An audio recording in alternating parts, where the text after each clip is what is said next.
له أن سيدنا ومولانا محمدا عبده ورسوله صلى الله تعالى عليه وعلى آله وأصحابه وبارك وسلم تسليما كثيرا. أما بعد فأعوذ بالله من الشيطان الرجيم. بسم الله الرحمن الرحيم. اليوم أكملت لكم دينكم وأتممت عليكم نعمتي ورضيت لكم الإسلام دينا. بارك الله لنا ولكم في القرآن العظيم ونفعنا وإياكم بالآيات والذكر الحكيم. اللهم صل على محمد وعلى آل محمد كما صليت على إبراهيم وعلى آل إبراهيم إنك حميد مجيد. اللهم بارك على محمد وعلى آل محمد كما باركت على إبراهيم وعلى آل إبراهيم إنك حميد مجيد. محترم হযরত উলামায়ে কেরাম, সম্মানিত সদর ইজলাস, শ্রদ্ধাভাজন আমার বয়োজ্যেষ্ঠ মুরব্বী সাহেবান, সমবেত ইসলাম প্রিয়, কোরআন প্রেমিক, নবী প্রেমিক, তাওহীদি মুসলমান ভাই ও বন্ধুগণ,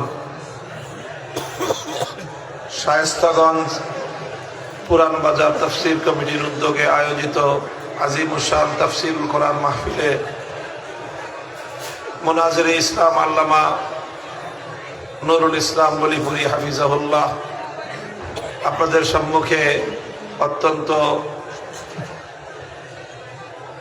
ভাব গাম্ভীর্যপূর্ণ এবং প্রামাণিক আলোচনা পেশ করেছেন দীর্ঘ সময় ধরে। হযরতের পরে এখন আরো কিছু কথা বলার জন্য আমাকে নির্দেশ প্রদান করা হয়েছে, এজন্য আমি কিছু কথা বলবার জন্য আপনাদের সম্মুখে হাজির হয়েছি। আপনারা যারা বিভিন্ন সময়ে বিভিন্ন উপলক্ষে আমার কিছু আলোচনা কথা শুনেছেন, আপনারা জানেন যে আমি সাধারণত এই জনসমাগমগুলোতে কি ধরনের আলোচনা করে থাকি। আমাদের হযরত গলিপুরি সাহেব হুজুর দামাত বারাকাতুহুল আলিয়া, হযরতের যে আলোচনার একটা বিশেষ মাকসাদ আছে যেটা আমি লক্ষ্য করেছি। হযরতের আলোচনার প্রধান লক্ষ্য এবং প্রধান টার্গেট থাকে বিভিন্ন বাতিল ফিরকার মতবাদের খণ্ডন। আল্লাহ পাক রব্বুল আলামিন এই বিষয়বস্তুর উপর হযরতকে আমাদের যুগের ইমামতের হাইসিয়ত দান করেছেন। আমরা দোয়া করি ওনার জুবানে, ওনার কলমে আল্লাহ ইলমে আরো বরকত দান করেন। আমি সাধারণত মাহফিলগুলোতে অন্য আরেকটা বিষয় নিয়ে আলোচনা করি, সেটাও আপনারা অভ্যস্ত। আমার আলোচনার মূল বিষয় থাকে সমাজ এবং রাষ্ট্র জীবনে ইসলামের উপর যেই সকল আঘাত হানা হয় এবং সমাজ জীবনে, রাষ্ট্র জীবনে ইসলামের বিজয় এবং ইসলাম প্রতিষ্ঠার যে কল্যাণ, সেই বিষয়টাকে আমি আমার জাতিকে বোঝানোর চেষ্টা করি। কাজেই আমি মনে করি যে সমাজে প্রতিটি বিষয়ের আলোচনাই থাকা দরকার এবং এই সকল আলোচনার বিষয়গুলি সবগুলো একত্রিত হয়ে পূর্ণাঙ্গ ইসলামের একটা চিত্র আপনারা খুঁজে পাবেন ইনশাআল্লাহ। আমাদের এক একজন ব্যক্তি, এক একজন আলেম, এক একজন বুজুর্গ এক একটা বিষয়কে ওনার জীবনের মুখ্য উদ্দেশ্য হিসেবে ধারণ করে থাকেন। এক একটা ফল এক একজন ব্যক্তি বিশেষভাবে নিজের জন্য গ্রহণ করে থাকেন। কেউ মানুষকে নম্র কোমল ভাষায় নসিহত করে মানুষের অন্তরের মধ্যে আখিরাতের ভয়, পরকালের ভয় জাগ্রত করার মধ্য দিয়ে মানুষকে আল্লাহমুখী করেন, আখিরাতমুখী করার চেষ্টা করেন। আবার কেউ বিভিন্ন ধরনের ইসলাম বিরোধী অপতৎপরতার মোকাবেলা করে মানুষের অন্তরের মধ্যে প্রেরণা এবং জিহাদি জজবা জাগ্রত করেন। এই সবগুলোর সমন্বিত রূপই হলো ইসলাম। মুহতারাম হাজিরিন, কোন ভূমিকার দীর্ঘসূত্রিতা বাদ দিয়ে সরাসরি আমি আমার মূল আলোচ্য বিষয়ের মধ্যে প্রবেশ করতেছি। আমার আলোচনার মূল বিষয় হলো আজকে আমরা রাষ্ট্র ব্যবস্থায় ইসলামকে প্রতিষ্ঠার দাবি করি এবং আমরা মনে করি মুকাম্মাল নিজামে হায়াত হিসাবে, পূর্ণাঙ্গ জীবন ব্যবস্থা হিসাবে ইসলাম যেরকম মানব জীবনের প্রতিটি বিষয় সম্পর্কে চমৎকার, নির্ভুল, সর্বশ্রেষ্ঠ নির্দেশনা মানব জাতির সামনে উপস্থাপন করেছে, ব্যক্তি জীবন হোক, পারিবারিক জীবন হোক, সামাজিক জীবন হোক, অর্থনৈতিক জীবন হোক, পেশা জীবন হোক, দাম্পত্য জীবন হোক, প্রতিটি ক্ষেত্রে ইসলামের নির্দেশনা হলো নির্ভুল এবং সর্বকালের সর্বশ্রেষ্ঠ নির্দেশনা। ঠিক তদ্রূপ রাষ্ট্র এবং রাজনীতি বিষয়েও ইসলামের নির্দেশনাই সর্বকালের সর্বযুগের সর্বশ্রেষ্ঠ নির্দেশনা এবং একমাত্র নির্ভুল নির্দেশনা। যেহেতু ইসলাম মানব জাতির জন্য নির্ভুল এবং সর্বশ্রেষ্ঠ রাজনৈতিক এবং রাষ্ট্র ব্যবস্থার রূপরেখা দিয়েছে, কাজেই জাতি, ধর্ম, বর্ণ নির্বিশেষে প্রতিটি মানুষের রাষ্ট্রীয় কল্যাণার্থে ইসলামী রাষ্ট্র ব্যবস্থায় প্রতিষ্ঠা করা মানুষের কল্যাণ নিশ্চিত করার নামান্তর। প্রশ্ন আসতে পারে এখানে একটা বিষয় নিয়ে, প্রশ্নটা আগে একটু বোঝার চেষ্টা করেন, কারণ আসসুআলু নিসফুল ইলম।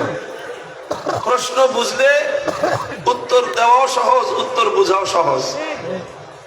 প্রশ্নপত্র যদি কেউ না বুঝতে পারে তাহলে উত্তরপত্রে যা লিখবে তার অর্ধেক এমনি ভুল। এই জন্য প্রশ্নটা আগে বোঝা খুব জরুরি। প্রশ্ন আসতে পারে যে মুসলমান হিসেবে আমরা যদি রাষ্ট্র ব্যবস্থায় ইসলামকে চাই, ইসলাম প্রতিষ্ঠার দাবি করি, ইসলামী রাষ্ট্র প্রতিষ্ঠার জন্য যদি আমরা দাবি উত্থাপন করি, তাহলে তো সেই ক্ষেত্রে একই রাষ্ট্রের মধ্যে বিভিন্ন ধর্মের নাগরিকরা থাকে। কথা বলেন ঠিক কিনা? তাহলে তো অন্যান্য ধর্মাবলম্বীরাও নিজ নিজ ধর্ম অনুযায়ী রাষ্ট্র প্রতিষ্ঠার দাবি করবে। হিন্দুরা দাবি করবে যে তাহলে আমাদের হিন্দু ধর্ম মোতাবেক রাষ্ট্র চলুক। বৌদ্ধরা দাবি করবে তোমরা মুসলমানরা যদি ইসলামী রাষ্ট্র প্রতিষ্ঠার দাবি করো তাহলে আমরা বৌদ্ধরা ও বৌদ্ধ ধর্ম অনুযায়ী রাষ্ট্র প্রতিষ্ঠার দাবি করব। খ্রিস্টানরাও বলবে ইসলাম ধর্ম অনুযায়ী যদি রাষ্ট্র চালাতে চাও তাহলে আমাদের দাবি হলো খ্রিস্ট ধর্ম অনুযায়ী রাষ্ট্র চালাও। তাহলে সেই ক্ষেত্রে একটা রাষ্ট্র কয়টা ধর্ম অনুযায়ী চলবে? তখন গিয়ে রাষ্ট্রের মধ্যে, একই দেশের মধ্যে, একটা সমাজের মধ্যে বিভিন্ন ধর্মের অনুসারীদের মধ্যে পারস্পরিক সংঘাত আর কনফ্লিক্ট তৈরি হবে এবং একটা সমাজের মধ্যে সাম্প্রদায়িক দাঙ্গা তৈরি হবে। এই কারণে কিছু মানুষ মনে করে রাষ্ট্র এবং রাজনীতিতে ধর্মকে টেনে না আনাই ভালো। এই ধরনের দৃষ্টিভঙ্গি সমাজে আছে না নাই? কেন এই দৃষ্টিভঙ্গি? কারণ হলো এটা, এই যে আমি প্রশ্ন করলাম যে এজ এ মুসলিম, একজন মুসলিম হিসেবে আমি যদি ইসলামী রাষ্ট্র চাই, একজন হিন্দু ধর্মাবলম্বী সে হিন্দু হিসেবে হিন্দু রাষ্ট্র চাইবে, একজন বৌদ্ধ ব্যক্তি সে বৌদ্ধ হিসেবে বৌদ্ধ রাষ্ট্র চাইবে, একজন খ্রিস্টান ধর্মাবলম্বী সে খ্রিস্টান হিসেবে খ্রিস্ট রাষ্ট্র চাইবে। কথা বলেন ঠিক কিনা? তাহলে এখন প্রশ্ন হলো, তাহলে এক রাষ্ট্র কয় ধর্ম অনুযায়ী চলবে? এটা হলো প্রশ্ন। প্রশ্নটা বুঝে আসছে আপনাদের? কারা কারা বুঝছেন এটা হাত উঠান দেখি। আলহামদুলিল্লাহ। বলবেন যে সাধারণ কথা, এটা আবার হাত উঠাইতে হয় না। এটা হলো আপনাদের মনোযোগ আকৃষ্ট করলাম, যে কারণ প্রশ্নটা ভালো করে বুঝতে হবে এবং এই প্রশ্নটাকে আলোচনার শেষ পর্যন্ত মনে রাখতে হবে। তাহলে আসলেই কি ব্যাপারটা এমন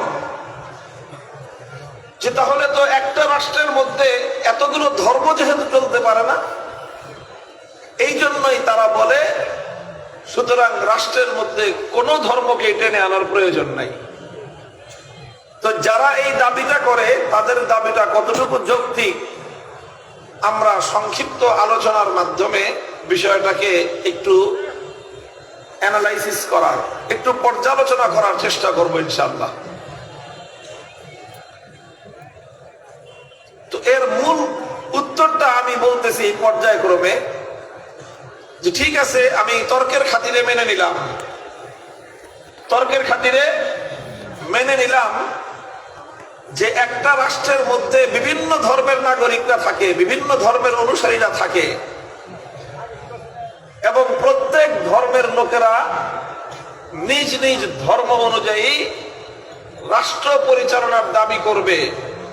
সেই ক্ষেত্রে কাটটা রেখে কার দাবি পূরণ করা হবে, এটা হলো একটা জটিলতা। এই জটিলতা নিরসনের জন্য আমরা একটা পন্থা অবলম্বন করতে পারি, সহজ পন্থা, এবং সবার কাছেই এই পন্থাটা গ্রহণযোগ্য হওয়ার কথা। পন্থাটা হলো এই, তাহলে আমরা প্রত্যেক ধর্মাবলম্বীদের কাছে একটা আহ্বান জানাই। কি আহ্বান? আহ্বানটা হলো এই যে তোমরা যেই যেই ধর্মের অনুসরণ করো, প্রত্যেকে যদি নিজ নিজ ধর্ম অনুযায়ী রাষ্ট্র পরিচালনার দাবি করছো, তাহলে ঠিক আছে, তোমরা প্রত্যেক ধর্মাবলম্বী তোমাদের ধর্ম অনুযায়ী রাষ্ট্রটা কিভাবে পরিচালিত হতে পারে তার একটা রূপরেখা, তার একটা ফর্মুলা তোমরা লিখিত আকারে সাবমিট করো, জমা দাও। কথা বোঝা গেল? এটা আমার প্রস্তাবনা। মনে করেন একজন মুসলিমকে বললাম, একজন আলেমকে বললাম যে আপনি ইসলামের পক্ষ থেকে আজকের একবিংশ শতাব্দীতে 2026 সালে আধুনিক বিশ্বের একটা উন্নত রাষ্ট্র কিভাবে পরিচালিত হতে পারে তার একটা রূপরেখা কোরআন সুন্নাহর আলোকে, ইসলামের দৃষ্টিতে এবং ইসলামী রাষ্ট্রবিজ্ঞানের আলোকে আপনি একটা রূপরেখা জমা দেন। একইভাবে হিন্দু, বৌদ্ধ, খ্রিস্টান ভাইদের কাছে একই আহ্বান জানালাম যে আপনারা যার যার ধর্ম অনুযায়ী, হিন্দু ভাই হিন্দু ধর্মের ধর্মগ্রন্থ গীতা সহ অন্য যত ধর্মীয় সোর্স আছে সেগুলোর রেফারেন্স সহ আপনারা আপনাদের হিন্দু ধর্ম অনুযায়ী আধুনিক যুগে প্রয়োগযোগ্য একটা রাষ্ট্র ব্যবস্থার রূপরেখা আপনারা জমা দেন। বৌদ্ধদেরকেও বললাম আপনারা আপনাদের ত্রিপাঠক সহ আপনাদের ধর্মের যত উৎস আছে সেই উৎসগুলোর রেফারেন্স সহ একটা বৌদ্ধ ধর্মের ব্যবস্থা অনুযায়ী রাষ্ট্রের পরিচালনার একটা ফর্মুলা এবং একটা রূপরেখা আপনারাও জমা দেন। খ্রিস্টানদেরকেও বললাম আপনারাও জমা দেন। ইহুদিদেরকেও বললাম, যদিও ইহুদি আমাদের দেশে নাই কিন্তু যেখানেই আছে সেখান থেকেই তাদেরকে বললাম তোমরা অনলাইনেই সাবমিট করো, যাও, তোমাদের আসা দরকার নেই। কথাটা বুঝতে পারছেন আপনারা আমার? তাদের প্রত্যেকের কাছে আহ্বান জানাবার পর এর আলটিমেট রেজাল্ট কি আসবে? আলটিমেট রেজাল্ট যেটা আসবে সেটা আমি দায়িত্ব নিয়ে বলতে পারি, সেটা হলো এইরকম একটা ব্যবস্থার 24 ঘন্টার প্রয়োজন হবে না। 24 ঘন্টারও কম সময়ের মধ্যে একজন ইসলামপন্থী বা একজন ইসলামী মুসলিম ব্যক্তি সে ইসলামের কোরআন এবং নবীর সুন্নাহর রেফারেন্স সহ একটা একটা করে প্রমাণ সহ ইসলামী রাষ্ট্রবিজ্ঞানের আলোকে আধুনিক যুগে একটা রাষ্ট্র কিভাবে পরিচালিত হতে পারে টপ টু বটম শুরু থেকে শেষ পর্যন্ত প্রত্যেকটা বিষয়ে কোরআন সুন্নাহর রেফারেন্স সহ একটা রাষ্ট্র পরিচালনার রূপরেখা দিতে পারবে। অন্যান্য ধর্মগুলোর ব্যাপারে আমি কোন ধরনের অসম্মান সূচক শব্দ বলবো না, কারণ কোন ধর্মের বিরুদ্ধে বিষোদ্গার করা এটা ইসলামের শিক্ষা নয়। তবে ধর্মগুলোর মধ্যে তুলনামূলক বিশ্লেষণ করা এটা পৃথিবীর সব ধর্মেই সব জায়গাতেই এটা একটা স্বীকৃত বিষয়। আমি অন্য কোন ধর্মের প্রতি ন্যূনতম কোন অসম্মান জানানো ছাড়াই আমি একথা দ্ব্যর্থহীন ভাবে বলতে পারি, ইসলাম ছাড়া পৃথিবীতে অন্য কোন ধর্ম 21শ শতাব্দীতে প্রয়োগযোগ্য আধুনিক কালের রাষ্ট্র ব্যবস্থার কোন রূপরেখা জমা দিতে পারবে না।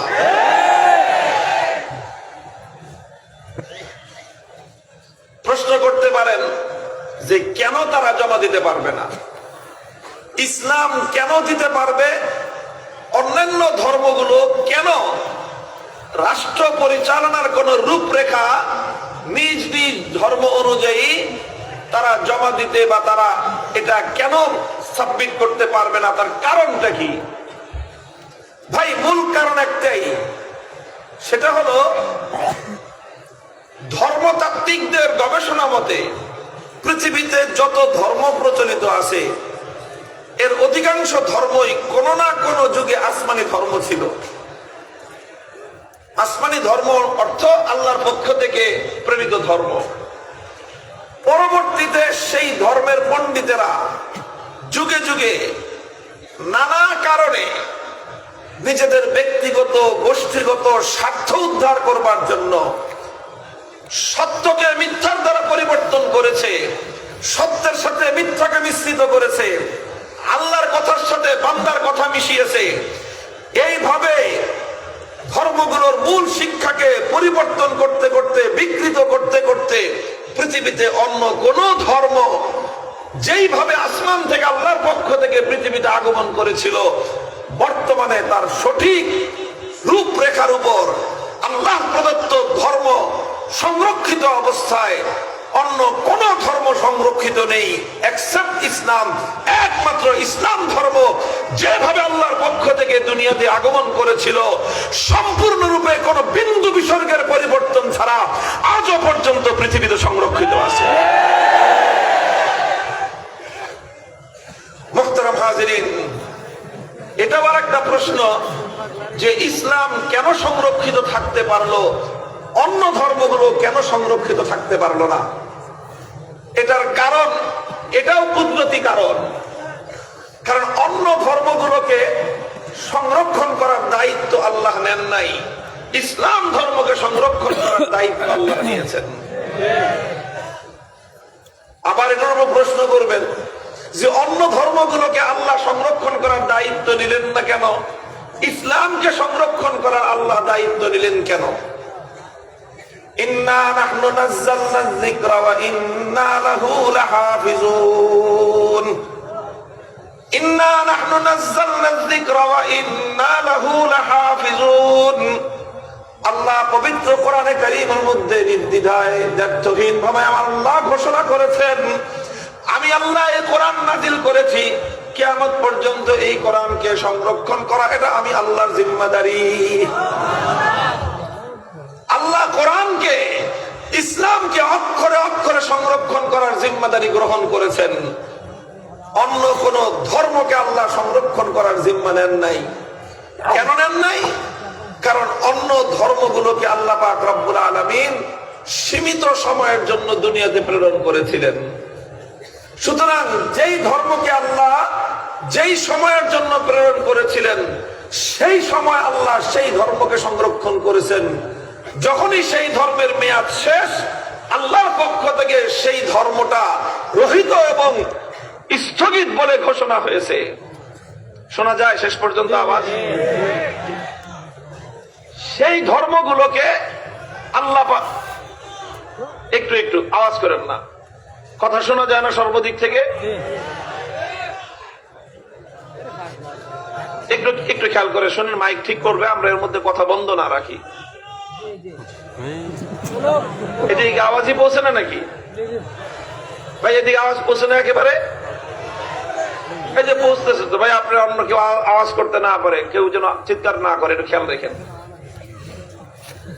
আল্লাহ পাক রব্বুল আলামিন ইসলাম ছাড়া পূর্ববর্তী প্রতিটি ধর্মকে একটা সীমিত সময়ের জন্য দুনিয়াতে প্রেরণ করেছেন। সেই সময়টা যখন অতিক্রান্ত হয়ে গিয়েছে, আল্লাহ নিজে সিদ্ধান্ত গ্রহণ করে সেই ধর্মগুলোকে রহিত এবং বাতিল বলে গণ্য ঘোষণা দিয়েছেন। সুতরাং যেই ধর্ম আল্লাহ নিজেই সময় অতিক্রান্ত হওয়ার কারণে ডেট এক্সপায়ার ঘোষণা করলেন, তো আল্লাহ সেই ধর্মটাকে সংরক্ষণ করবেন কেন? আল্লাহ নিজেই সেই ধর্মটাকে বিলুপ্ত করার ব্যবস্থা করেছেন। বলেন, কোন একটা কোম্পানি যদি ঘোষণা করে যে আমার এই মাল, আমার কোম্পানির গোডাউনে যে স্টকটা আছে, এই স্টকটা ডেট এক্সপায়ার, সুতরাং এটা আর চালানো যাবে না, তাড়াতাড়ি এটাকে নষ্ট করে দাও, তাহলে সেই কোম্পানি সেই মালটা সংরক্ষণ করার ব্যবস্থা করবে না ধ্বংস করার ব্যবস্থা করবে? ধ্বংস করার ব্যবস্থা করবে। ঠিক তদ্রূপ আল্লাহ পাক রব্বুল আলামিন ইসলাম ছাড়া যতগুলো ধর্ম দুনিয়াতে প্রেরণ করেছেন, সবগুলো ধর্ম প্রাচীন কালের জন্য আল্লাহ প্রেরণ করেছিলেন। প্রাচীন কালের যেই ধর্মের যেই সময় ছিল, সেই সময়টা যখন শেষ, সঙ্গে সঙ্গে সেই ধর্মের মেয়াদ এবং ডেট এক্সপায়ার হয়ে গিয়েছে। ডেট যখন এক্সপায়ার হয়ে গেছে, সেই ধর্মটা বাতিল বলে ঘোষণা করা হয়েছে, সেই ধর্মটা রহিত বলে ঘোষণা করা হয়েছে। রহিত এবং বাতিল যখন আল্লাহ ঘোষণা করলেন, তো রক্ষণাবেক্ষণ করবেন কেন? নিজেই তো আল্লাহ পাক রব্বুল আলামিন সেই ধর্মকে বিলুপ্ত করার ব্যবস্থা করেছেন। যেহেতু অন্য কোন ধর্ম আধুনিক যুগের জন্য আল্লাহ পাক নাজিল করেন নাই, আধুনিক যুগের জন্য আল্লাহ পাক রব্বুল ইজ্জত একমাত্র ধর্ম নাজিল করেছেন ইসলামকে। এই জন্য আধুনিক যুগের মানব জীবনের যত প্রশ্ন আছে, আধুনিক যুগের মানব জাতির যত চ্যালেঞ্জ আছে, সব প্রশ্নের উত্তর দিতে পারে একমাত্র ইসলাম। আধুনিক যুগের যত চ্যালেঞ্জ আছে, একমাত্র মোকাবেলা করতে পারে ইসলাম। এটা হলো মূল কারণ যে অন্য ধর্মগুলোর মধ্যে আধুনিক যুগের রাষ্ট্র ব্যবস্থা কেন নাই, আর ইসলামের মধ্যে আধুনিক যুগের রাষ্ট্র ব্যবস্থা কেন আছে। এটা হলো তার মূল কারণ। এখন কেউ যদি প্রমাণ চায়, আমার এই কথার পরেও যদি কেউ তর্ক করতে আসে যে না, অন্য ধর্মগুলো আধুনিক যুগে ঠিক একইভাবে আধুনিক যুগের রাষ্ট্র ব্যবস্থা পরিচালনা করতে সক্ষম, ইসলাম যেমন আধুনিক যুগের রাষ্ট্র ব্যবস্থা পরিচালনা করতে সক্ষম, কেউ যদি আমাদের সাথে এই পয়েন্টে, এই সাবজেক্টের উপর ডিবেট করতে আসে, আর যদি বলে যে না, ইসলাম যেরকম আধুনিক যুগের রাষ্ট্র পরিচালনা করতে সক্ষম, হিন্দু, বৌদ্ধ, ইহুদি, খ্রিস্টান সহ পৃথিবীর অন্যান্য ধর্মগুলিও আধুনিক যুগের রাষ্ট্র ব্যবস্থা পরিচালনা করতে সক্ষম, এই ডিবেট যদি কেউ করতে চায়, এই তর্ক যদি কেউ করতে চায়, ওয়েলকাম, ওপেন চ্যালেঞ্জ দিয়ে গেলাম, আসো আমাদের কাছে, আমরা তোমাদের সঙ্গে তর্কে বসতে প্রস্তুত রয়েছি। সেই তর্কের জন্য কয়েকটা প্রশ্ন রেখে যাই আমি আপনাদের সামনে।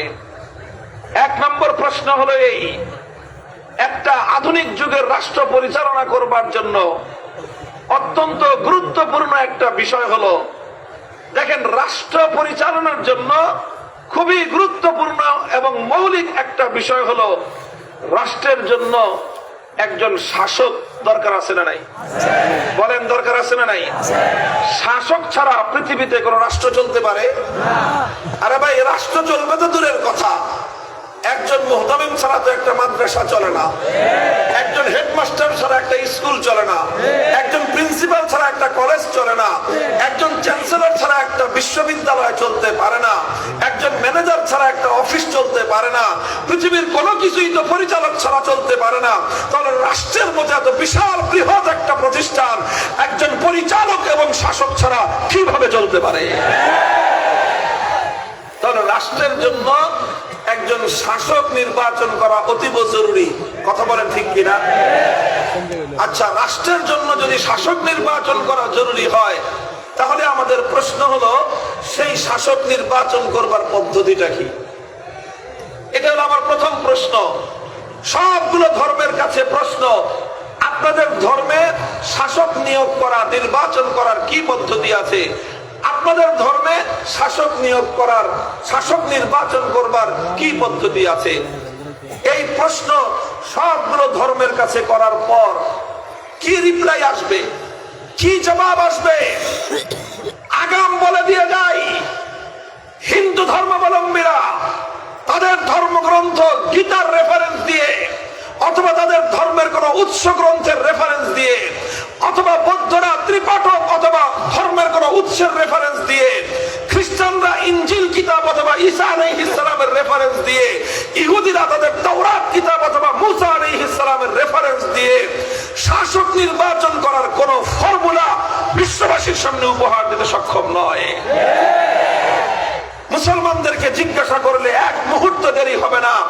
আমরা আল্লাহর পয়গম্বর এবং আল্লাহর কোরআনের আয়াতগুলো তেলাওয়াত করে করে ওয়া আমরুহুম শুরা বাইনাহুম ফাইজা আযামতা ওয়া ফাতাওয়াক্কাল আলাল্লাহ সহ কোরআনে কারীম রাসূল আকরাম সাল্লাল্লাহু আলাইহি ওয়াসাল্লামের বিভিন্ন হাদিসের মৌলিক মূল নীতিকে রেফারেন্স দিয়ে আমরা বিশ্ববাসীর কাছে উপহার দিতে সক্ষম। ইসলাম ধর্ম অনুযায়ী শাসক নির্বাচন করবার একটা ব্যবস্থা আছে। শুধু ব্যবস্থা আছে তাই নয়, নির্ভুল একটা ব্যবস্থা। শুধু নির্ভুল ব্যবস্থা নয়, বরং আজ পর্যন্ত পৃথিবীতে শাসক নির্বাচন করবার যত রকম পদ্ধতি মানুষ ব্যবহার করেছে আজ পর্যন্ত, এমনকি আধুনিক কালে পশ্চিমা গণতান্ত্রিক ব্যবস্থায় শাসক নির্বাচন করবার যতগুলো প্রচলিত পদ্ধতি আছে, চ্যালেঞ্জ করে বলতে পারি সব পদ্ধতির তুলনায় ইসলাম প্রদত্ত আহলুল হাল্লি ওয়াল আকদ শুরার মাধ্যমে শাসক নির্বাচন করবার যে ব্যবস্থা, সেটা নির্ভুল সর্বশ্রেষ্ঠ ব্যবস্থা।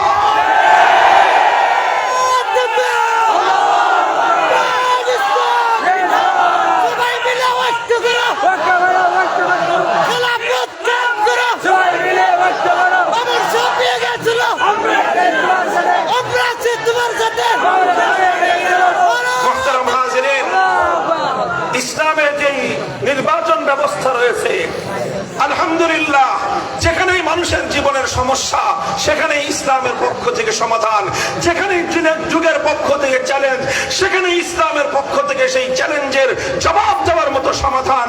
হর কুজা পুশতিয়াস আব আজার আবাদ, হর কুজা মুশকিলাস জবাব আজার আবাদ। যেখানেই সমস্যা দেখাবে ইসলাম সেখানেই সমাধান দিবে।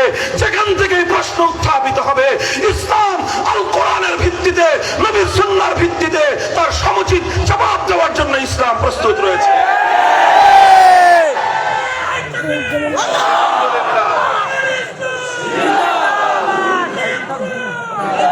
আলহামদুলিল্লাহ, ইসলামের পক্ষ থেকে যে নির্বাচন ব্যবস্থা রয়েছে সেটা আজকের যুগের সারা বিশ্বব্যাপী প্রচলিত গণতান্ত্রিক নির্বাচন ব্যবস্থার চেয়েও হাজার গুণ, আমি বলবো লক্ষ কোটি গুণ বেশি উত্তম। বলবেন ইসলামের দেওয়া নির্বাচন ব্যবস্থাটা কেমন? পূর্ণাঙ্গ একটা ব্যবস্থার খুঁটিনাটি আলোচনা করা ওয়াজ মাহফিলে সম্ভব না। শুধু মৌলিক ডিফারেন্সটা আমি বলে দিয়ে যাই। ইসলামে যে নির্বাচন ব্যবস্থা রয়েছে সেই নির্বাচন ব্যবস্থা অনুযায়ী একটা নির্বাচন কমিশন গঠন করা হবে। আমরা কিভাবে প্রয়োগ করব? আমরা রাজনীতি করি, ইসলামী রাষ্ট্র প্রতিষ্ঠার জন্য আমরা দাবি উত্থাপন করি। প্রশ্ন করবেন, হুজুর আপনারা তো ইসলামী রাজনীতি করেন, আপনারা যদি রাষ্ট্রের দায়িত্ব পান তাহলে সেই রাষ্ট্রে নির্বাচন ব্যবস্থা কিভাবে পরিচালিত হবে? সেই রাষ্ট্রেও কি এরকম ভাবে 95 থেকে 96 সাল পর্যন্ত এইভাবে বছরের পর বছর হরতাল দিয়ে নির্বাচন ব্যবস্থা সংস্কার করতে হবে, না সেইটা রাষ্ট্রের মধ্যেও নির্বাচন ব্যবস্থাকে বাতিল করবার জন্য হাইকোর্ট থেকে নিয়ে সুপ্রিম কোর্ট পর্যন্ত গোটা দেশকে অচল করে দিয়ে ভাওতাবাজি, ধান্দাবাজি, গোটা দেশকে আগুন দিয়ে পুড়িয়ে ছারখার করতে হবে, না কি করতে হবে? আমরা বলি যে আলহামদুলিল্লাহ ইসলামের কাছে সেই ব্যবস্থা আছে। সেই ব্যবস্থা যদি প্রয়োগ করা হয় তাহলে নির্দ্বিধায় নির্বিচারে গোটা জাতির জন্য, সকলের জন্য একটি নির্ভুল নির্বাচন ব্যবস্থা উপহার পাওয়া যাবে। আমরা সর্বপ্রথম নির্বাচন কমিশনকে একটা গুরুত্বপূর্ণ দায়িত্ব দিব। ইসলামের পক্ষ থেকে দায়িত্ব দেওয়া হবে। কি দায়িত্ব? সে দায়িত্বটা হলো নাগরিকদের মধ্যে ভোটার আইডি কার্ড প্রদান করা। কি আইডি কার্ড? বলবেন হুজুর এখনো তো দেয়। এখন ভোটার আইডি কার্ড দেয় না, এখন নির্বাচন কমিশন দেয় ন্যাশনাল আইডি কার্ড। কি দেয়? দেখবেন সব আইডি কার্ড আপনাদের কাছে আছে, যে দেখবেন লেখা এনআইডি। এনআইডি মানে কি? ন্যাশনাল আইডি কার্ড, জাতীয় পরিচয় পত্র। বলবেন ন্যাশনাল আইডি কার্ড আর ভোটার আইডি কার্ডের মধ্যে পার্থক্য কি? ভোটার আইডি কার্ড বলা হয় ওই আইডি কার্ডকে, যে আইডি কার্ড যার কাছে থাকবে সে ভোট দিতে পারবে। ন্যাশনাল আইডি কার্ড বলে কাকে? ন্যাশনাল আইডি কার্ড বলা হবে সেই আইডি কার্ডকে যার কাছে এই আইডি কার্ড থাকবে সে রাষ্ট্রের নাগরিক বলে পরিগণিত হবে। বর্তমানে ন্যাশনাল আইডি কার্ড আর ভোটার আইডি কার্ডের মধ্যে কোনো পার্থক্য নাই। যেই বেটা ন্যাশনাল আইডি কার্ড পায় সেই ন্যাশনাল আইডি কার্ড পাওয়ার বলে সে ভোট দিতে পারে। সুতরাং রাষ্ট্রের যত নাগরিক আছে 18 বছরের চেয়ে বেশি বয়স, চাই সে যেরকম মানুষই হোক না কেন, সে চোর হোক, বাটপার হোক, দুর্নীতিবাজ হোক, ঘুষখোর হোক, সুদখোর হোক, লম্পট হোক, সে যেই হোক না কেন, ডাকাত হোক, বদমাশ হোক, খুনি হোক, যেই হোক, সে ন্যাশনাল আইডি কার্ড পায়। ন্যাশনাল আইডি কার্ডের বদৌলতে সে ভোটারও হতে পারে এবং ভোট প্রয়োগ করতে পারে। কথা বলেন ঠিক না বেঠিক? আচ্ছা বলেন, চোরেরা কি এমন কোন ব্যক্তি শাসক হোক চাইবে সেই শাসক এসে সমস্ত চোরদেরকে সাজা দিবে? দুর্নীতিবাজরা কি এমন শাসক চাইবে যেই শাসক এসে সমস্ত দুর্নীতিবাজদেরকে জেলে ভরবে? বলেন, চাঁদাবাজরা কি এমন শাসক চাইবে যেই শাসক এসে সমস্ত চাঁদাবাজ থেকে দেশ থেকে উৎখাত করবে? সুতরাং চাঁদাবাজরা ভালো শাসক চায় না, দুর্নীতিবাজরা ভালো শাসক চাইবে না, চোর বাটপাররা ভালো শাসক চাইবে না, ডাকাতরা ভালো শাসক চাইবে না, ঘুষখোররা ভালো শাসক চাইবে না, রাষ্ট্রের মধ্যে দূষিত নাগরিকরা কোনদিন নির্দোষ শাসক চায় না।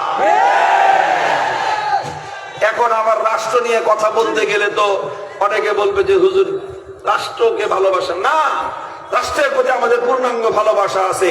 আমি আপনাদেরকে একটা সত্য কথা প্রশ্ন করব, আল্লাহ ছাড়া ভয় আর কাউকে পাবেন না। জবাব দিবেন, বাংলাদেশে যে সরকারি অফিস আদালত আছে সেই সকল অফিস আদালতগুলিতে যদি আপনারা কোনো কাজ করতে যান তাহলে ঘুষ ছাড়া, কোন ধরনের অবৈধ লেনদেন ছাড়া কত % কাজ আপনারা করতে পারেন বলেন? 100% পারেন? 50% পারেন? 20% পারেন? 10% পারেন? এটা তো এই যে আমি কাউকে শিখিয়ে দিছি এই জবাব। তার অর্থ হলো এই, আমার দেশের সরকারি কর্মকর্তা কারা হয় বলেন?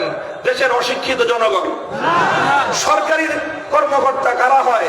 যারা শিক্ষা দীক্ষা কম তারা না, রাষ্ট্রের সবচেয়ে ভালো শিক্ষিত যারা, তারা বিসিএস পরীক্ষা দিয়ে যারা উত্তীর্ণ হয়, 1000-এ একজন, 10,000-এ একজন বিসিএস পরীক্ষায় কম্পিটিশন করে উত্তীর্ণ হয়ে সরকারি চাকরি করতে করতে কর্মকর্তা হয়। তাহলে যারা রাষ্ট্রের সর্বশ্রেষ্ঠ নাগরিক আপনাদের বিবেচনায় তারা শতভাগ দুর্নীতিবাজ। এবার বলেন, যেই রাষ্ট্রের শতভাগ সরকারি কর্মকর্তা না দুর্নীতিবাজ হয়, আর দুর্নীতিবাজরা কোনদিন একজন ভালো মানুষকে শাসক হিসেবে পছন্দ করতে পারে না। শাসক এসে রাষ্ট্রের সমস্ত দুর্নীতি বন্ধ করে দিবে, যেই শাসক এসে রাষ্ট্রের সম্পত্তি চুরি করা বন্ধ করে দিবে, সেই চোরের দলেরা কোনদিন রাষ্ট্রের মধ্যে ভালো শাসক চাইতে পারে না। এটা তো একটা যুক্তির কথা, কথা বলেন ঠিক কিনা? এই জন্য নির্বাচন কমিশনের দায়িত্ব হবে প্রথমেই ন্যাশনাল আইডি কার্ড এবং ভোটার আইডি কার্ড আলাদা করা।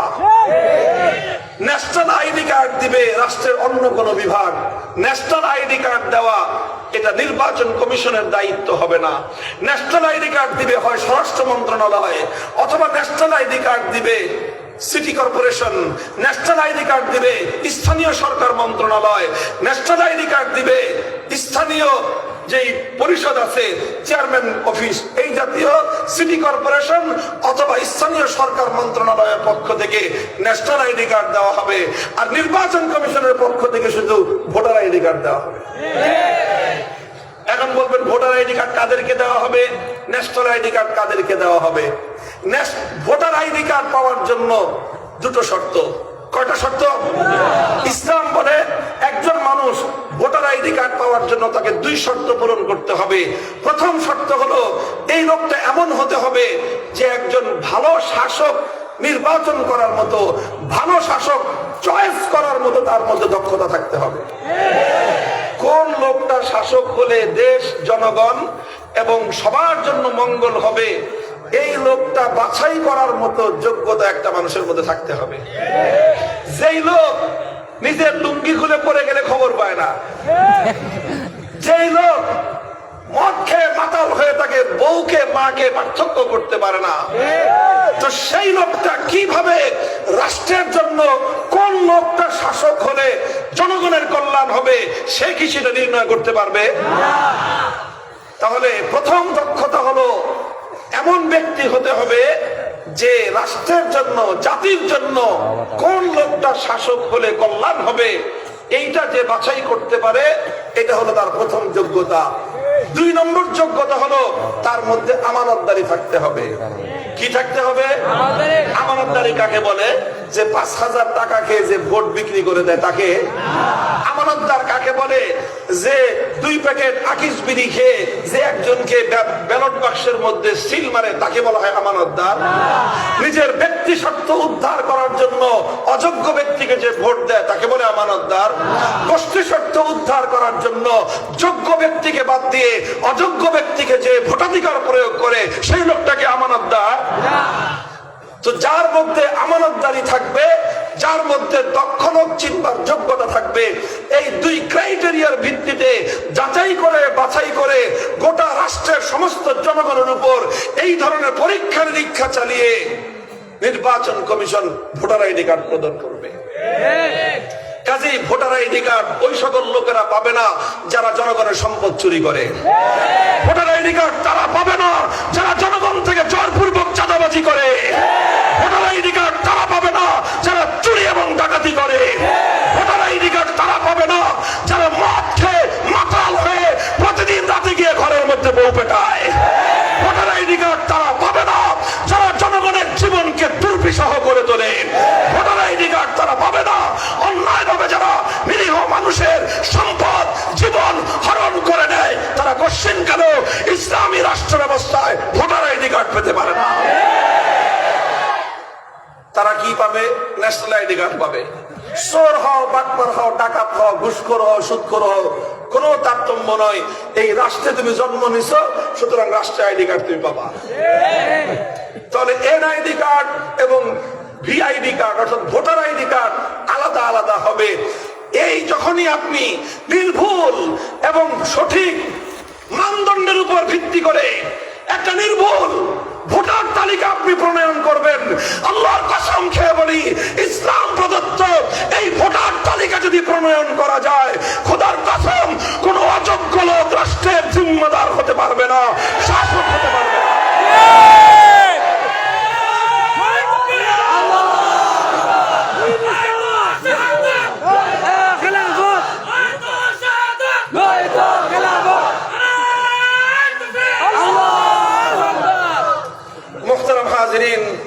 এত খুঁটিনাটি দীর্ঘ আলোচনা করার অবকাশ পাবো না, সময় অনেক গড়ায় গেছে। শুধু এক্সাম্পল হিসেবে একটা বিষয় একটু ডিটেইলস বললাম। তো আলহামদুলিল্লাহ আমার মূল আলোচনা ছিল যে একটা রাষ্ট্রের শাসক কিভাবে নিয়োগ করবা, একটা রাষ্ট্রের মধ্যে শাসক কিভাবে নির্বাচন করবা। হিন্দু ধর্মে তার কোনো ফর্মুলা নাই, বৌদ্ধ ধর্মে তার কোনো ফর্মুলা নাই, খ্রিস্ট ধর্মে তার কোনো ফর্মুলা নাই, ইহুদি ধর্মে তার কোনো ফর্মুলা নাই। ভুল না নির্ভুল তো পরের কথা, এটা নির্ভুল ফর্মুলা তো দিতেই পারবে না তোমরা। ভুল একটা ফর্মুলাও তোমাদের ধর্মগ্রন্থের রেফারেন্স সহ জাতির কাছে, বিশ্ববাসীর কাছে উপস্থাপন করার যোগ্যতা তোমাদের নাই। তাহলে যেই ধর্মগুলো রাষ্ট্রের শাসক নির্বাচন করার মতো ফর্মুলা দিতে পারে না, সেই ধর্ম দিয়ে রাষ্ট্র চালাবেন কেমনে আপনি? কথা বলেন ঠিক না বেঠি? এটা বললাম একটা বিষয়। আমি 2 নম্বর বিষয়, 2 নম্বর প্রমাণ, একটা রাষ্ট্র পরিচালনা করতে গেলে সেই রাষ্ট্রের মধ্যে অর্থনৈতিক ব্যবস্থার প্রয়োজন আছে না নাই? অর্থনৈতিক ব্যবস্থা এটা যে কোনো রাষ্ট্রের জন্য খুবই গুরুত্বপূর্ণ একটা বিষয়।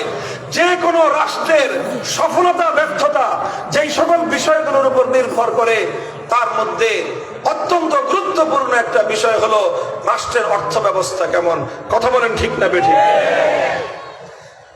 এবার বলি আমি, সবগুলো ধর্মের কাছে আমার প্রশ্ন হলো এই, বলো 2026 সালে অন্য দেশের প্রয়োজন নাই, বাংলাদেশের জাতীয় বাজেট কিভাবে হবে সেটা তোমরা দেখাও। আমাদের বাংলাদেশের ফিসক্যাল ইয়ার, অর্থনৈতিক বর্ষ শুরু হয় জুলাই টু জুন। কোথেকে?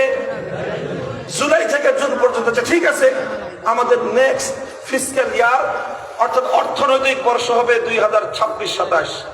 কি হবে? এখন চলতেছে 25-26, সামনের অর্থবর্ষ হবে 26-27, অর্থাৎ 2026-এর জুলাই থেকে 2027-এর জুন পর্যন্ত। ওকে, আসো বলো 18 কোটি মানুষের এই বাংলাদেশ 2026-27 অর্থ বছরের জাতীয় বাজেট কিভাবে প্রণীত হবে? জাতীয় বাজেটের রেভিনিউ কালেকশন কোন কোন খাত থেকে রাষ্ট্র অর্থ যোগান পাবে, কিভাবে তার এক্সপেন্ডিচার, রাষ্ট্রীয় এই অর্থ কোন কোন খাতে কোন নীতির ভিত্তিতে অর্থ ব্যয় হবে। হিন্দু ধর্মাবলম্বীরা ধর্মগ্রন্থের রেফারেন্স দিয়ে জমা দাও, বৌদ্ধ ধর্মরা 2 পাঠক সহ ধর্মগ্রন্থের রেফারেন্স দিয়ে জমা দাও, ইহুদি খ্রিস্টানরা তোমাদের ধর্ম রেফারেন্স দিয়ে জমা দাও। চিৎকার করে গেলাম, আমার এই মাইকের আওয়াজ সব ধর্মাবলম্বীদের কানে পৌঁছতেছে।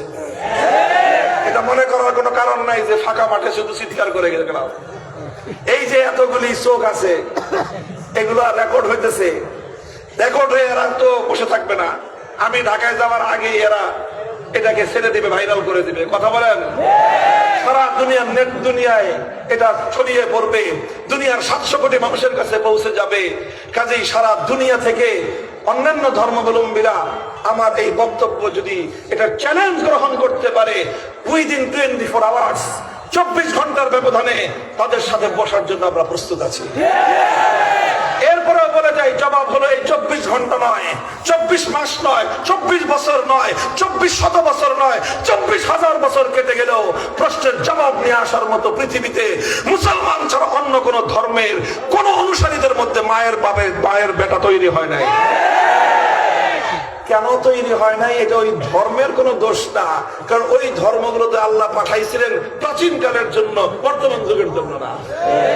কাজেই যেই ধর্ম আল্লাহ এই যুগের জন্য পাঠান নাই, সেই ধর্মে এই যুগের সমস্যার সমাধান কেন থাকবে? কথা বলেন ঠিক কিনা? ইসলামকে জিজ্ঞাসা করেন, হুজুর ইসলাম অনুযায়ী জাতীয় বাজেট কিভাবে প্রণীত হতে হবে, একটা একটা করে আল্লাহর কোরআনের রেফারেন্স দিয়ে উল্লেখ করতে পারবো। একটা রাষ্ট্রের জাতীয় বাজেটের রেভিনিউ কালেকশনের সোর্স গুলো কোনটা কোনটা, এক্সপেন্ডিচারের মূল খাতগুলো কোনটা, কোন নীতির ভিত্তিতে রাষ্ট্রের রাজস্ব কালেকশন করা হবে, কোন নীতির ভিত্তিতে রাষ্ট্রীয় খরচগুলো করা হবে, পূর্ণাঙ্গ দৃষ্টিভঙ্গি সহ আল্লাহর কোরআন এবং নবীর সুন্নাহর রেফারেন্স সহ বিশ্ববাসীর কাছে আমরা জমা দিতে সক্ষম। এই বিষয়গুলো একটু সব চুপ নীরব, স্লোগান দিয়ে না মাঝখানে। এই বিষয়গুলো এক সময় শুধু তাত্ত্বিক বিষয় ছিল, এগুলো শুধুমাত্র ইলমি আলোচনা ছিল, এই বিষয়গুলো শুধুমাত্র কিতাবের মধ্যে থাকতো। আলহামদুলিল্লাহ আজকের পৃথিবীতে আমার এমন একটা রাষ্ট্র বিশ্ববাসীর কাছে মুসলমানরা উপহার দিতে সক্ষম, যেই রাষ্ট্র আল্লাহর কোরআনের আলোকে সেই রাষ্ট্রের জাতীয় বাজেট প্রতি বছর প্রণয়ন করতেছে এবং শতভাগ কোরআন সুন্নাহর ভিত্তিতে জাতীয় বাজেট তারা প্রয়োগ করতেছে। ইমারতে ইসলামিয়া, ইমারতে ইসলামিয়া। বলবেন যে ইসলামী অর্থ ব্যবস্থা অনুযায়ী বাজেট পরিচালনা করে তাদের কি অবস্থা? সচক্ষে দেখে এসেছি, রাআইতু বিআইনাইয়া ওয়া শাহাদতু বিআইনাইয়া। আল্লাহর কসম, ইসলামী অর্থ ব্যবস্থা বাস্তবায়িত হলে, ইসলাম অনুযায়ী জাতীয় বাজেট প্রণীত হলে একটা রাষ্ট্রের অর্থনৈতিক উন্নতি কোন পর্যায়ে গিয়ে দাঁড়ায়, একটা রাষ্ট্র তার নাগরিকদের কিভাবে দায়িত্ব গ্রহণ করতে পারে, ইমারতে ইসলামিয়া একবিংশ শতাব্দীতে দুনিয়ার সামনে তার উজ্জ্বল দৃষ্টান্ত স্থাপন করেছে। 2021 সালের 15ই আগস্ট, কত তারিখ? 15ই আগস্ট কেমনে কেমনে যেন ঐতিহাসিক দিন হয়ে যায়। 1947 সালের 15ই আগস্ট, 1975 সালের আরেক 15ই আগস্ট, 1921 সালের আরেক 15ই আগস্ট, আর 2024 সালের এক কম 15। একের জায়গায় শূন্য, ওই 5 আছে শেষে মিল, 5ই আগস্ট। যাই হোক, সেই 2021 সাল থেকে 21, 22, 23, 24, 25, 4 বছর, 4.5 বছর এখনো পূর্ণ হয় নাই। সেই রাষ্ট্র ইসলামের নীতিমালা অনুযায়ী জাতীয় বাজেট প্রণয়ন করার পর শুধুমাত্র 4 বছরের ব্যবধান তুলনা করেন আপনার রাষ্ট্রের সাথে। আমাদের রাষ্ট্রটাকে বলা হয়, অনেকে খুব গর্ব করে বলতো, উন্নয়নের রোল মডেল। এই উন্নয়নের রোল মডেল 2021 সালের 15ই আগস্ট বাংলাদেশের টাকার মূল্য, ডলারের মূল্য ছিল $1 100 টাকার কমেই $1 পাওয়া যেত। 100 টাকার কমে $1 পাওয়া যেত। আর এখন $1 কিনতে হলে আমার দেশের মুদ্রা টাকায় 120 টাকার উপরে 22, 23, 25 টাকা ব্যয় করতে হয়। এই হয়েছে আমার দেশের উন্নতি, অর্থাৎ আমার দেশের টাকার দাম কমেছে, টাকার বিনিময়ে ডলারের দাম বেড়ে গেছে।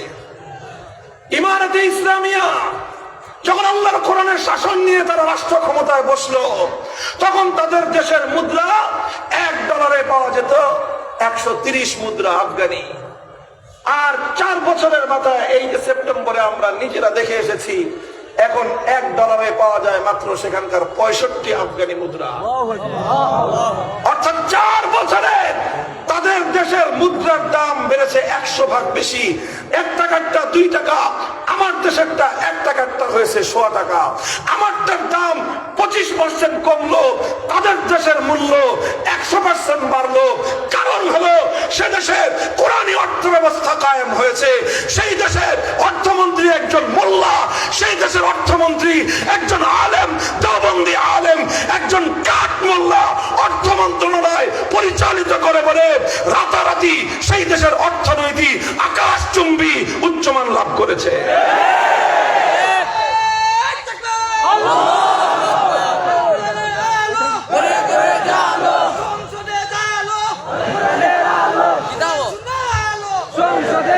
অনেক মানুষ মনে করেন, কান খাড়া করে শুনে রাখেন, অনেক মানুষ মনে করেন হুজুররা রাষ্ট্র পরিচালনা করতে পারবে না। এই জন্য যারা রাষ্ট্র, ইসলামী রাষ্ট্র চায়, তাদের মধ্যে অনেকে আছে মডারেট হয়ে যায়। কি হয়? কি হয়? মডারেট হয়। মডারেট মনে করে যে এই মোল্লাদের, হুজুরদের ইসলাম দিয়ে কাজ হবে না। চরম মূর্খতা এবং হীনমন্যতা এটা। আধুনিক পৃথিবীতে কোন মডারেট মুসলিম রাষ্ট্র আজও পর্যন্ত সফলতার দৃষ্টান্ত স্থাপন করতে পারে না। মোল্লারাই পেরেছে, মোল্লারাই পেরেছে আদি ইসলাম, ইসলামের প্রকৃত রূপ ধারণ করে সারা দুনিয়ার সঙ্গে চোখ রাঙিয়ে কথা বলার হিম্মত আজকের 21 শতাব্দীতে থাকলে আমাদেরই আছে। আর একটা দৃষ্টান্ত দিব, মোল্লাদেরকে তো অনেকেই মনে করেন যে হুজুররা বেকার। একটা দৃষ্টান্ত দেই, তুলনামূলক কথা বলতেছি, তুলনামূলক একটা কথা বলি। গত কয়েক বছর আগে, আমি দেশের নাম বলবো না, শুধু বৈশিষ্ট্যটা বলি, দেখি আপনারা চিনতে পারেন কিনা। একটা দেশের পররাষ্ট্রমন্ত্রী ছিল, দেশের নাম বলছি আমি। সেই পররাষ্ট্রমন্ত্রীর বৈশিষ্ট্য হলো তিনি অনেক উচ্চ শিক্ষিত, সুটেড এবং কুটেড, সুটেড এবং বুটেড, স্যুট পরতেন, বুট পরতেন, এবং আন্তর্জাতিক অঙ্গনে জাতিসংঘের আন্ডারে বড় বড় প্রতিষ্ঠানে তিনি চাকরি করে অনেক নাম কাম কামিয়েছেন পৃথিবীতে। তিনি এসে সেই রাষ্ট্রের পররাষ্ট্রমন্ত্রী হয়ে বললেন, ভারতের সঙ্গে আমাদের সম্পর্ক হলো স্বামী আর স্ত্রীর। এবার বলেন এই রাষ্ট্রের নাম কি? মানে আমাদের দেশ। সত্য কথা বলতেছেন তো? তিনি বললেন তাদের সাথে আমাদের সম্পর্ক স্বামী আর স্ত্রীর মতো। এই ক্ষেত্রে বাংলাদেশকে কি স্বামী বানাইছে? কি বানাইছে? স্ত্রী বানিয়েছে। ভারতকে বানিয়েছে স্বামী। জানি না কি আশায় উনি বলছিলেন, আজকের এই চিত্রের জন্যই বলছিলেন কিনা সেটা আমি বলতে পারি না।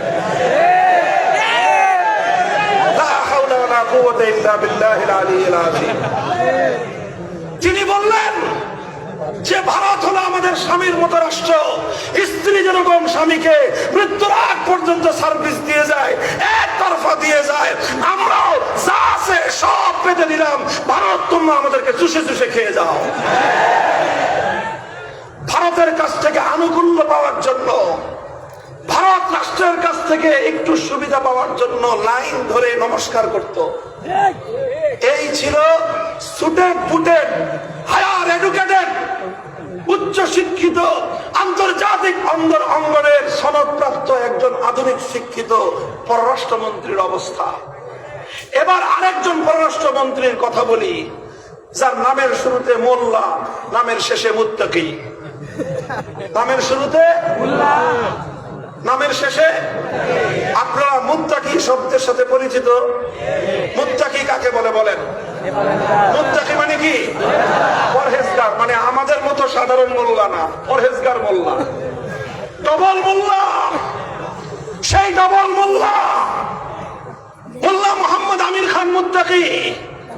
আমার সৌভাগ্য হয়েছে এইরকম হুজুরের মতো সামনাসামনি বসে প্রায় ঘন্টাখানেক আমরা আলোচনা করেছি। সাক্ষ্য দিচ্ছি আমি আপনাদের সামনে, আল্লাহকে হাজির নাজির জেনে 1 ঘন্টা আলোচনা করলাম। হাতের মধ্যে তসবিহ, মাথায় পাগড়ি, কথা বলতেছেন। যখন তিনি কথা বলেন তসবিটা অফ থাকে, যখন আমরা কথা বলি তখন তার তসবিহ চলে, মুখে আল্লাহর জিকির জপে। এইরকম মুত্তাকি, এইরকম পরহেজগার, সেও একটা রাষ্ট্রের পররাষ্ট্রমন্ত্রী। সেই পররাষ্ট্রমন্ত্রী আপনাদের স্বামীদের দেশে গেল এই বেশি দিন আগে না, এই যে অক্টোবর মাসে, এখন নভেম্বর এখনো শেষ হয় না, এই অক্টোবর মাসে সেই ভারতে গেল। ভারতের পররাষ্ট্রমন্ত্রী সহ গোটা রাষ্ট্র তার সম্মানের জন্য লাইন ধরে দাঁড়িয়ে থাকে। হে বাংলার মুসলমান, এই দৃশ্য তোমরা দেখো। তোমরা যারা মনে করো মোল্লা মৌলবীরা রাষ্ট্রের দায়িত্ব পেলে রাষ্ট্র চলবে না, আমরা বলি দেখো তাকায়, ডবল মোল্লারা ক্ষমতায় যাওয়ার পর তোমরা যাদেরকে স্বামী হিসেবে স্বীকৃতি দিয়ে তাদের করুণার ভিখারি হও, মোল্লারা ক্ষমতা পাওয়ার পর সেই রাষ্ট্রের পররাষ্ট্রমন্ত্রী সম্মান জানানোর জন্য লাইন ধরে দাঁড়ায় থাকে।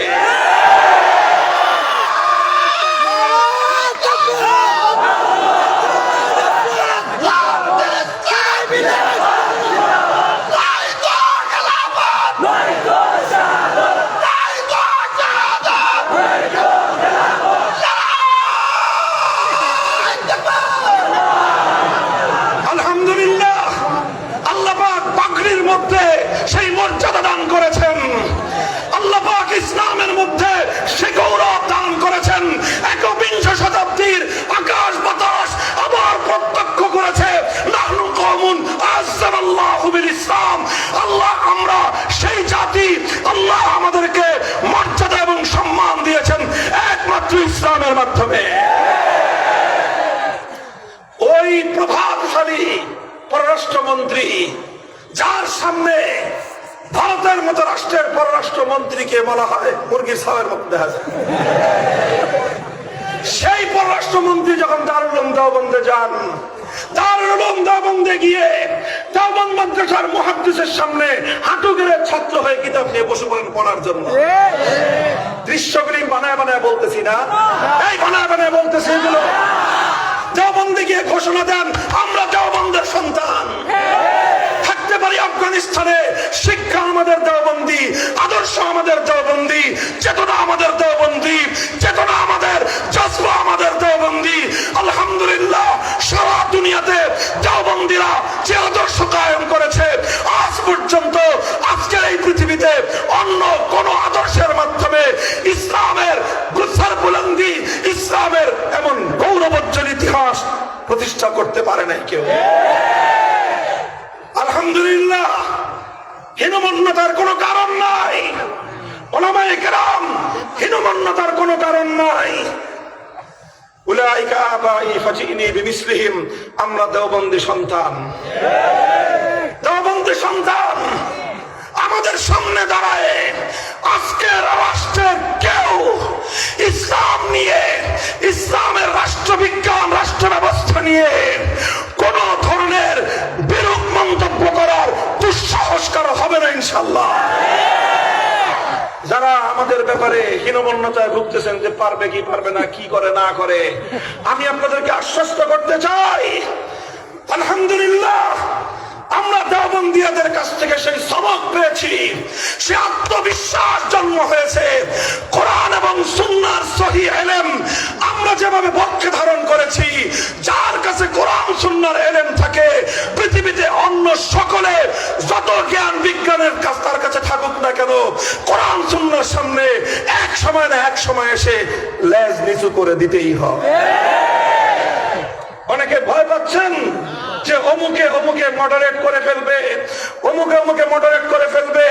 আমরা বিশ্বাস করি মডারেশনের বিকৃত এই চেতনা কোরআন সুন্নাহর দেওবন্দিয়াদের চেতনার সঙ্গে কশিনকালেও কুলে উঠতে পারবে না।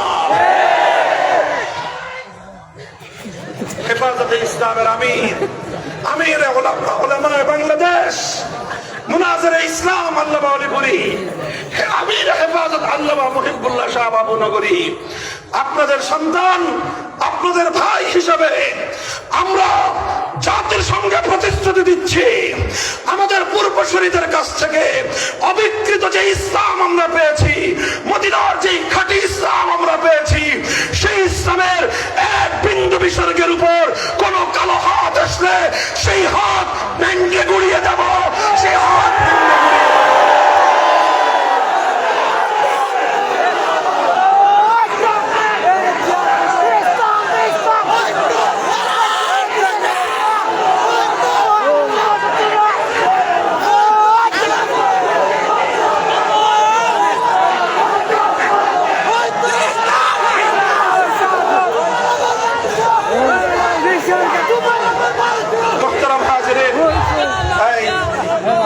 স্লোগান দিবেন না, খবরদার। আমি রাজনীতি করি, আমার রাজনীতি আমার জায়গায়, কিন্তু সর্বদলীয় সব ধর্মপ্রাণ মুসলমানদের কোন মজলিসে, কোন মাহফিলে, কোন রাজনৈতিক একক দলের মার্কা, কোন রাজনৈতিক একক দলের ক্যাম্পেইন কেউ করবেন না।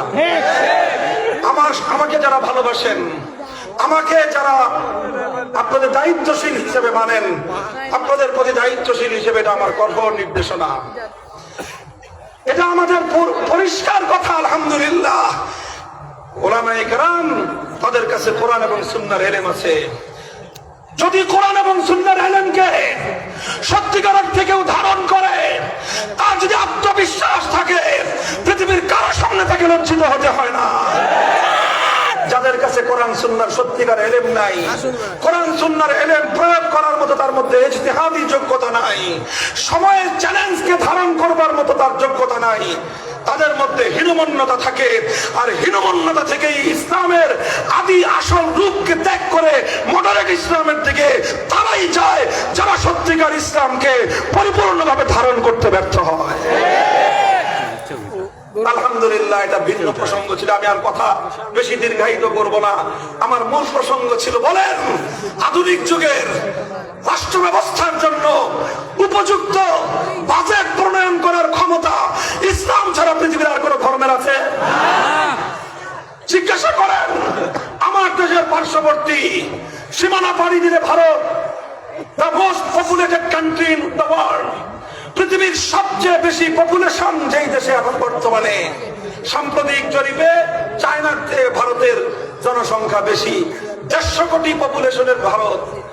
হিন্দুত্ববাদ চলছে আজ সেখানে 12 বছর ধরে।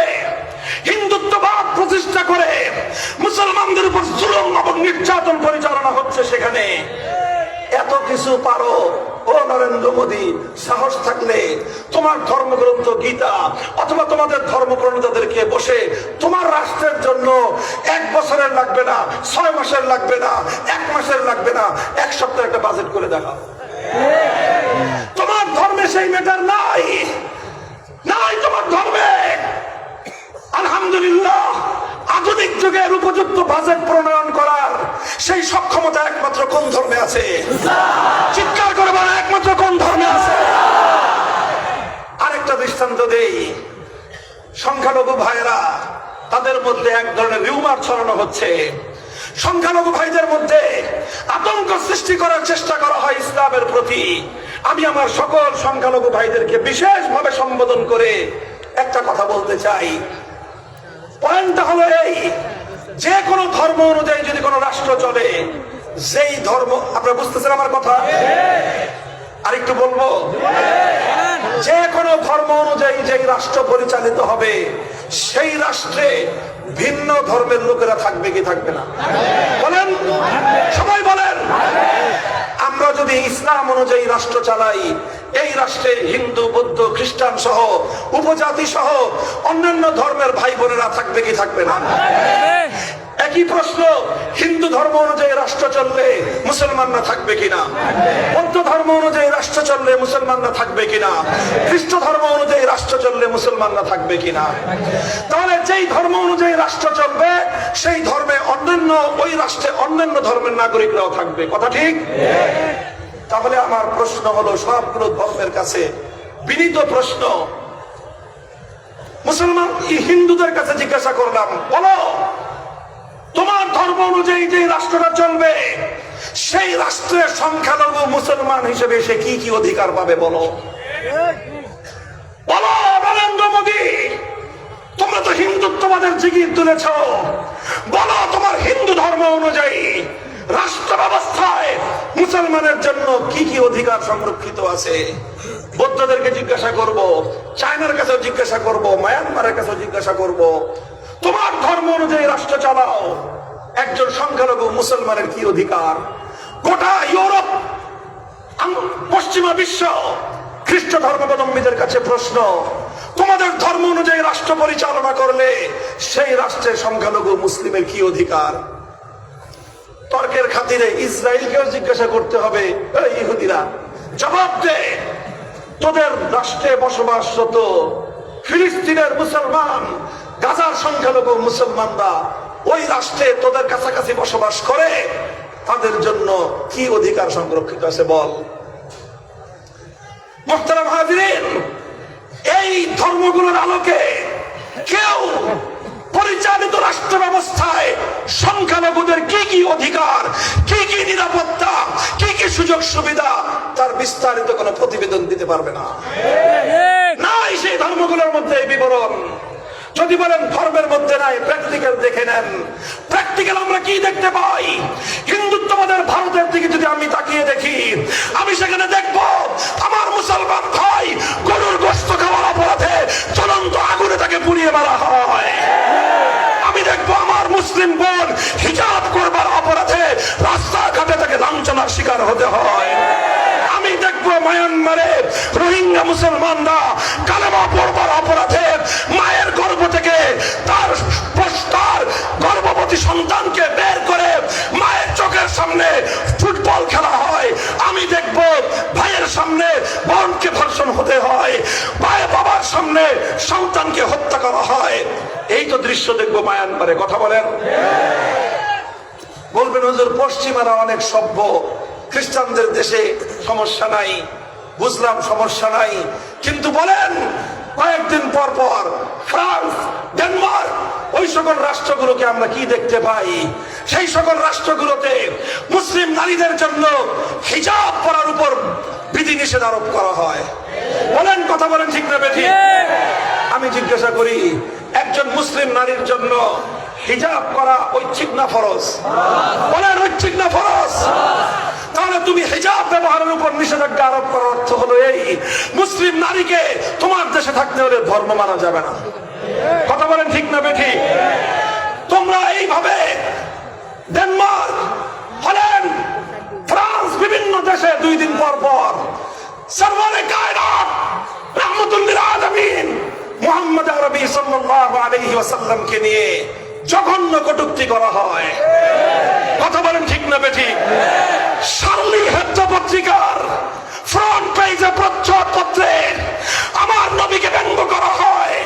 তার বিরুদ্ধে মুসলমানরা ক্ষিপ্ত হলে গোটা ইউরোপের প্রত্যেকটা রাষ্ট্রপ্রধান একসাথে হয়ে মুসলমানদের নবীর বিরুদ্ধে কটূক্তি করার জন্য রাজপথে নেমে আসে। এই তো তোমাদের ধর্মীয় স্বাধীনতা। কথা বলেন, ঠিক না বেঠিক? আর ইসরায়েলের কথা কি বলবো? ইহুদিদের কাছে মুসলমান হিসেবে কি অধিকার পায়? গাজার মুসলমানকে জিজ্ঞাসা করেন। মুসলমান হওয়ার অপরাধ কত বড় অপরাধ, আজকে ফিলিস্তিনের 70 বছরের ইতিহাস পড়ে দেখেন। এই তো হলো হিন্দুদের চিত্র, এই হলো বৌদ্ধদের চিত্র, এই হলো খ্রিস্টানদের চিত্র, এই হলো ইহুদিদের চিত্র। আমাদেরকে প্রশ্ন করেন যে হুজুর, ইসলাম কায়েম হলে ইসলামী রাষ্ট্রে সংখ্যালঘুদের কি অধিকার? আমার বলতে হবে না, কোন আলেমের বলতে হবে না, সরাসরি রাহমাতুল লিল আলামিন মুহাম্মদ আরবি সাল্লাল্লাহু আলাইহি ওয়াসাল্লামের রেফারেন্স দিয়ে আমরা তোমাদের কাছে বলতে পারবো, আমাদের ধর্মের মূলনীতি হলো আল খামরু লাহুম কাল খাল্লি লানা ওয়াল খিনজিরু লাহুম কাশশাতি লানা লাহুম মা লানা ওয়া আলাইহিম মা আলাইনা। ঠিক উলামায়ে কেরাম যারা আছেন, এটা উসুল, ফিকহের উসুল, সংখ্যালঘু সংক্রান্ত মূলনীতি।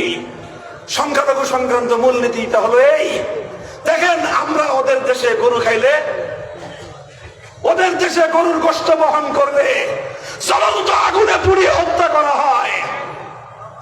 আমার দেশে যদি কোন হিন্দু, কোন খ্রিস্টান শুয়োর পালন করে, ইসলামী রাষ্ট্রে, খেলাফত রাষ্ট্রে একজন হিন্দু নাগরিক, একজন খ্রিস্টান নাগরিক সেই রকম ভাবে শুকর পালন করবার অধিকার সংরক্ষণ করবে একজন মুসলমান যেরকম বকরি এবং ছাগল আর ভেড়া পালন করার অধিকার রাখে। একজন মুসলিম নাগরিকের একটা বকরির বাচ্চা যদি কেউ অন্যায় ভাবে মেরে ফেলে, তার কাছ থেকে তার ক্ষতিপূরণ আদায় করে দেওয়া রাষ্ট্রের দায়িত্ব। ঠিক তদ্রূপ কোন মুসলমান যদি কোন হিন্দু নাগরিকের একটা শুকরের বাচ্চাকে মেরে ফেলে, সেই মুসলমান যত বড় হুজুর হোক, যত বড় ইমাম হোক, ইসলামী রাষ্ট্র তার কাছ থেকে অন দা স্পট তার কাছ থেকে শুকরের বাচ্চার ক্ষতিপূরণ আদায় করে হিন্দুকে দিয়ে দিবে।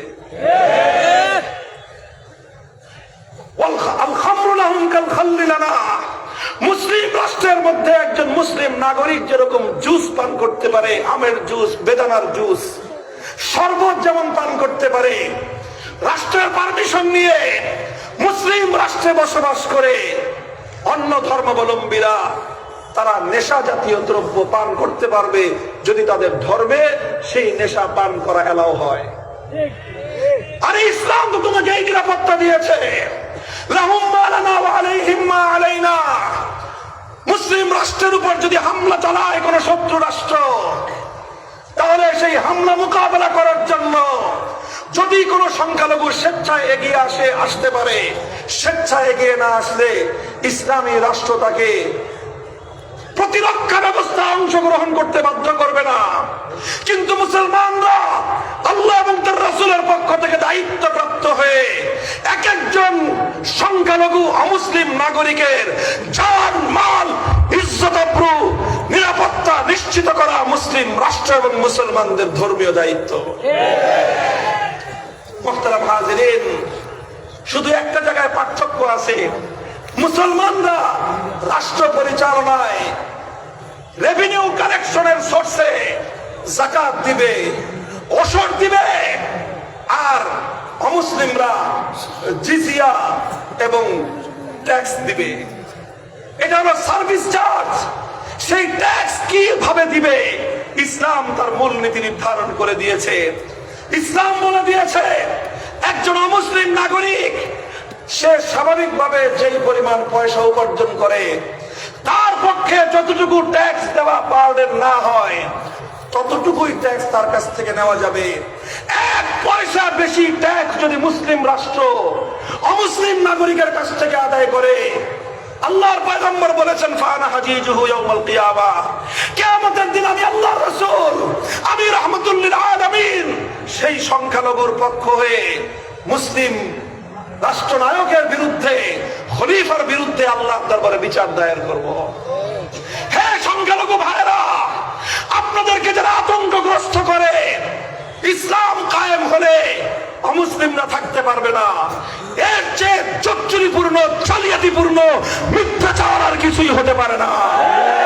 আমি দায়িত্ব নিয়ে বলছি, আল্লাহ পাক যদি এই রাষ্ট্রে ইসলামকে বিজয়ী করেন, কোরআন সুন্নাহ ভিত্তিক শাসন ব্যবস্থা যদি প্রতিষ্ঠিত হয়, খোদার কসম বিগত 54 বছর পর্যন্ত সংখ্যালঘুদেরকে যারা নির্যাতন করেছে, নিপীড়ন করেছে, জুলুম করেছে, প্রত্যেকটা জুলুম এবং নির্যাতনের বিচার করা হবে ইনশাআল্লাহ। ইনশাআল্লাহ। ইসলাম কেবলই মুসলমানের তরে দুনিয়াতে আসে। দেখো ইসলাম যেরকম মুসলমানের জান মাল ইজ্জত আবরু নিরাপত্তা দেয়, ঠিক তদ্রুপ ইসলাম সকল ধর্মাবলম্বীদের জান মাল ইজ্জত আবরু এবং ধর্ম পালন করবার স্বাধীনতার সম্পূর্ণ নিরাপত্তা ইসলাম নিশ্চিত করে। আলহামদুলিল্লাহ বলেন। ভাই, রাত 12:15 বাজে, আলোচনা দীর্ঘ আমি করতে চাই না। আমি 3টা দৃষ্টান্ত দিলাম। হিন্দু ভাইয়েরা আমার আলোচনা শুনে থাকবেন, বৌদ্ধ, ইহুদি, খ্রিস্টান ভাইয়েরাও আলোচনা শুনে থাকবেন। আল্লাহর কসম খেয়ে বলি, আজ বাংলাদেশে এই বসেন, একটু বসেন। আরে ভাই, শেষমেশ আহ্বান শুনে যেতে হবে না, বয়ান শেষ হয় নাই। বসেন, বসেন। ইনশাআল্লাহ আজ বাংলার প্রতিটা প্রান্তরে প্রান্তরে আমরা পূর্বাভাস দেখতে পাচ্ছি। সূর্য উদয়ের আগে যেরকম সুবহে সাদেক উদিত হয়, পূর্বের আকাশ আলোকিত হয়ে যায়, ঠিক তদ্রুপ বাংলার পূর্ব দিগন্তে আজ ইসলাম কায়েম হওয়ার সুবহে সাদেকের আলো দেখা যাচ্ছে। ইসলামের সূর্য এখনো ওঠে নাই, তবে জুলাই বিপ্লবের মধ্য দিয়ে প্রমাণ হয়েছে আগামীর বাংলাদেশ ইসলামের বাংলাদেশ, খেলাফতের বাংলাদেশ।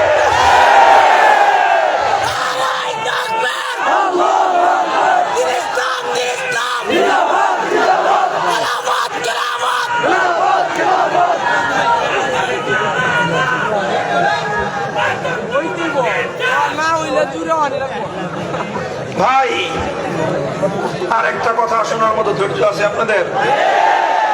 তাহলে কেউকে মাঝখান দিয়ে উঠতে দিয়েন না। আমরা শিক্ষক মানুষ তো আলোচনা করতে পারি না, একজন উঠলেই মাথার মধ্যে ব্যথা শুরু হয়ে যায়। এই জন্য মেহেরবানি করে কেউ আর 5-7 মিনিট একটা জরুরি কথা বলি। আমি যা বললাম আমার তো একটা মেসেজ দিতে হবে রে ভাই আপনাদের কাছে। এই খালি মেসেজ ছাড়া গল্প শুনে যাওয়ার লোক আমরা না ভাই। আপনার কাছে দায়িত্ব দিয়ে যেতে হবে তো নাকি?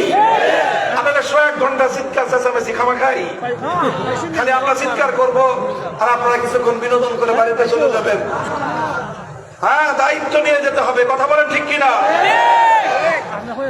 এতক্ষণ পর্যন্ত আমার আলোচনার মূল বিষয় এটাই যে আলহামদুলিল্লাহ আধুনিক যুগের রাষ্ট্র ব্যবস্থা পরিচালনা করবার মতো সমস্ত উপাদান, সমস্ত ম্যাটার, সমস্ত দলিল প্রমাণ, সমস্ত রূপরেখা এবং ফর্মুলা যদি থেকে থাকে একটা মাত্র ধর্মের মধ্যেই আছে, সেই ধর্মের নাম ইসলাম। চিৎকার করে বলেন, সেই ধর্মের নাম। যেহেতু একমাত্র ইসলামের মধ্যেই এই ব্যবস্থা আছে, অন্য কোন ধর্মের মধ্যেই আধুনিক যুগের রাষ্ট্রের রূপরেখা আছে? না থাকার কারণ হলো ওই ধর্মগুলো আল্লাহ এই যুগের জন্য পাঠান নাই। এটাই হলো মূল পার্থক্য। ধর্মের দোষ না, দোষ হলো যারা অচল ধর্মকে সচল যুগে চালাইতে চায়। দোষ তো ভাই তোমাদের। বলো না মামুনুল হক সাহেব ধর্মের বিরুদ্ধে কটূক্তি করেছে? না, আমি সব ধর্মকে সম্মান জানিয়ে কথা বলেছি। বলেন ভাই আপনার দাদা মারা গেছে, এই কথা বললে আপনার দাদার অসম্মান হয়? বলেন ভাই আপনার দাদা মারা গেছে, এটার মধ্যে অসম্মানের কি হলো? কিন্তু মারা গেছেন। আপনার বাবা মারা গেছেন, এই কথা বলার মধ্যে কোনো অসম্মান আছে? ভাই ঠিক তদ্রুপ হিন্দু ধর্ম, বৌদ্ধ ধর্ম, খ্রিস্ট ধর্ম, ইহুদি ধর্ম, এগুলোকে যে আল্লাহ পাঠিয়েছিলেন সে আল্লাহর ঘোষণা অনুযায়ী ধর্মগুলো মারা গেছে। সেই ধর্মগুলোর উত্তরসূরি ইসলাম ধর্ম বেঁচে আছে। বলেন জিন্দা এবং মুর্দা মানুষের মধ্যে তফাৎ আছে না নাই? ঠিক তদ্রুপ অন্য ধর্ম আর ইসলাম ধর্মের মধ্যে সেই তফাৎ। অন্য ধর্মগুলো ডেড এক্সপায়ার্ড ধর্ম, অন্য ধর্মগুলো মৃত ধর্ম। ইসলাম ধর্ম কিয়ামত পর্যন্ত একমাত্র জীবিত ধর্ম। আমি কোন ধর্মের বদনাম করেছি? আমি বলেছি ধর্মগুলো মারা গেছে। আপনার বাবা মারা গেছে, এটা আপনার বাবার অসম্মান? আপনার দাদা মারা গেছে, এটা অসম্মান? এটা যেরকম অসম্মান না, অন্য ধর্মগুলো মারা গেছে এই কথা বলাটা রিয়েলিটি। তোমরা রিয়েলিটি মেনে নাও, তাহলে তো গন্ডগোল শেষ। কথা বলেন ঠিক না? ভাই আখেরি কথা হলো, যেহেতু ওই ধর্মগুলো রাষ্ট্র ব্যবস্থায় ইসলামের সঙ্গে প্রতিযোগিতায় টিকতে পারবে না, এই জন্য ইহুদি খ্রিস্টানরা বিশেষ করে সঙ্গে বৌদ্ধ এবং হিন্দুদেরকে সঙ্গে নিয়ে একটা ষড়যন্ত্রের দানা পাকিয়েছে। সেই ষড়যন্ত্রের দানাটা হলো ইসলামের বিরুদ্ধে।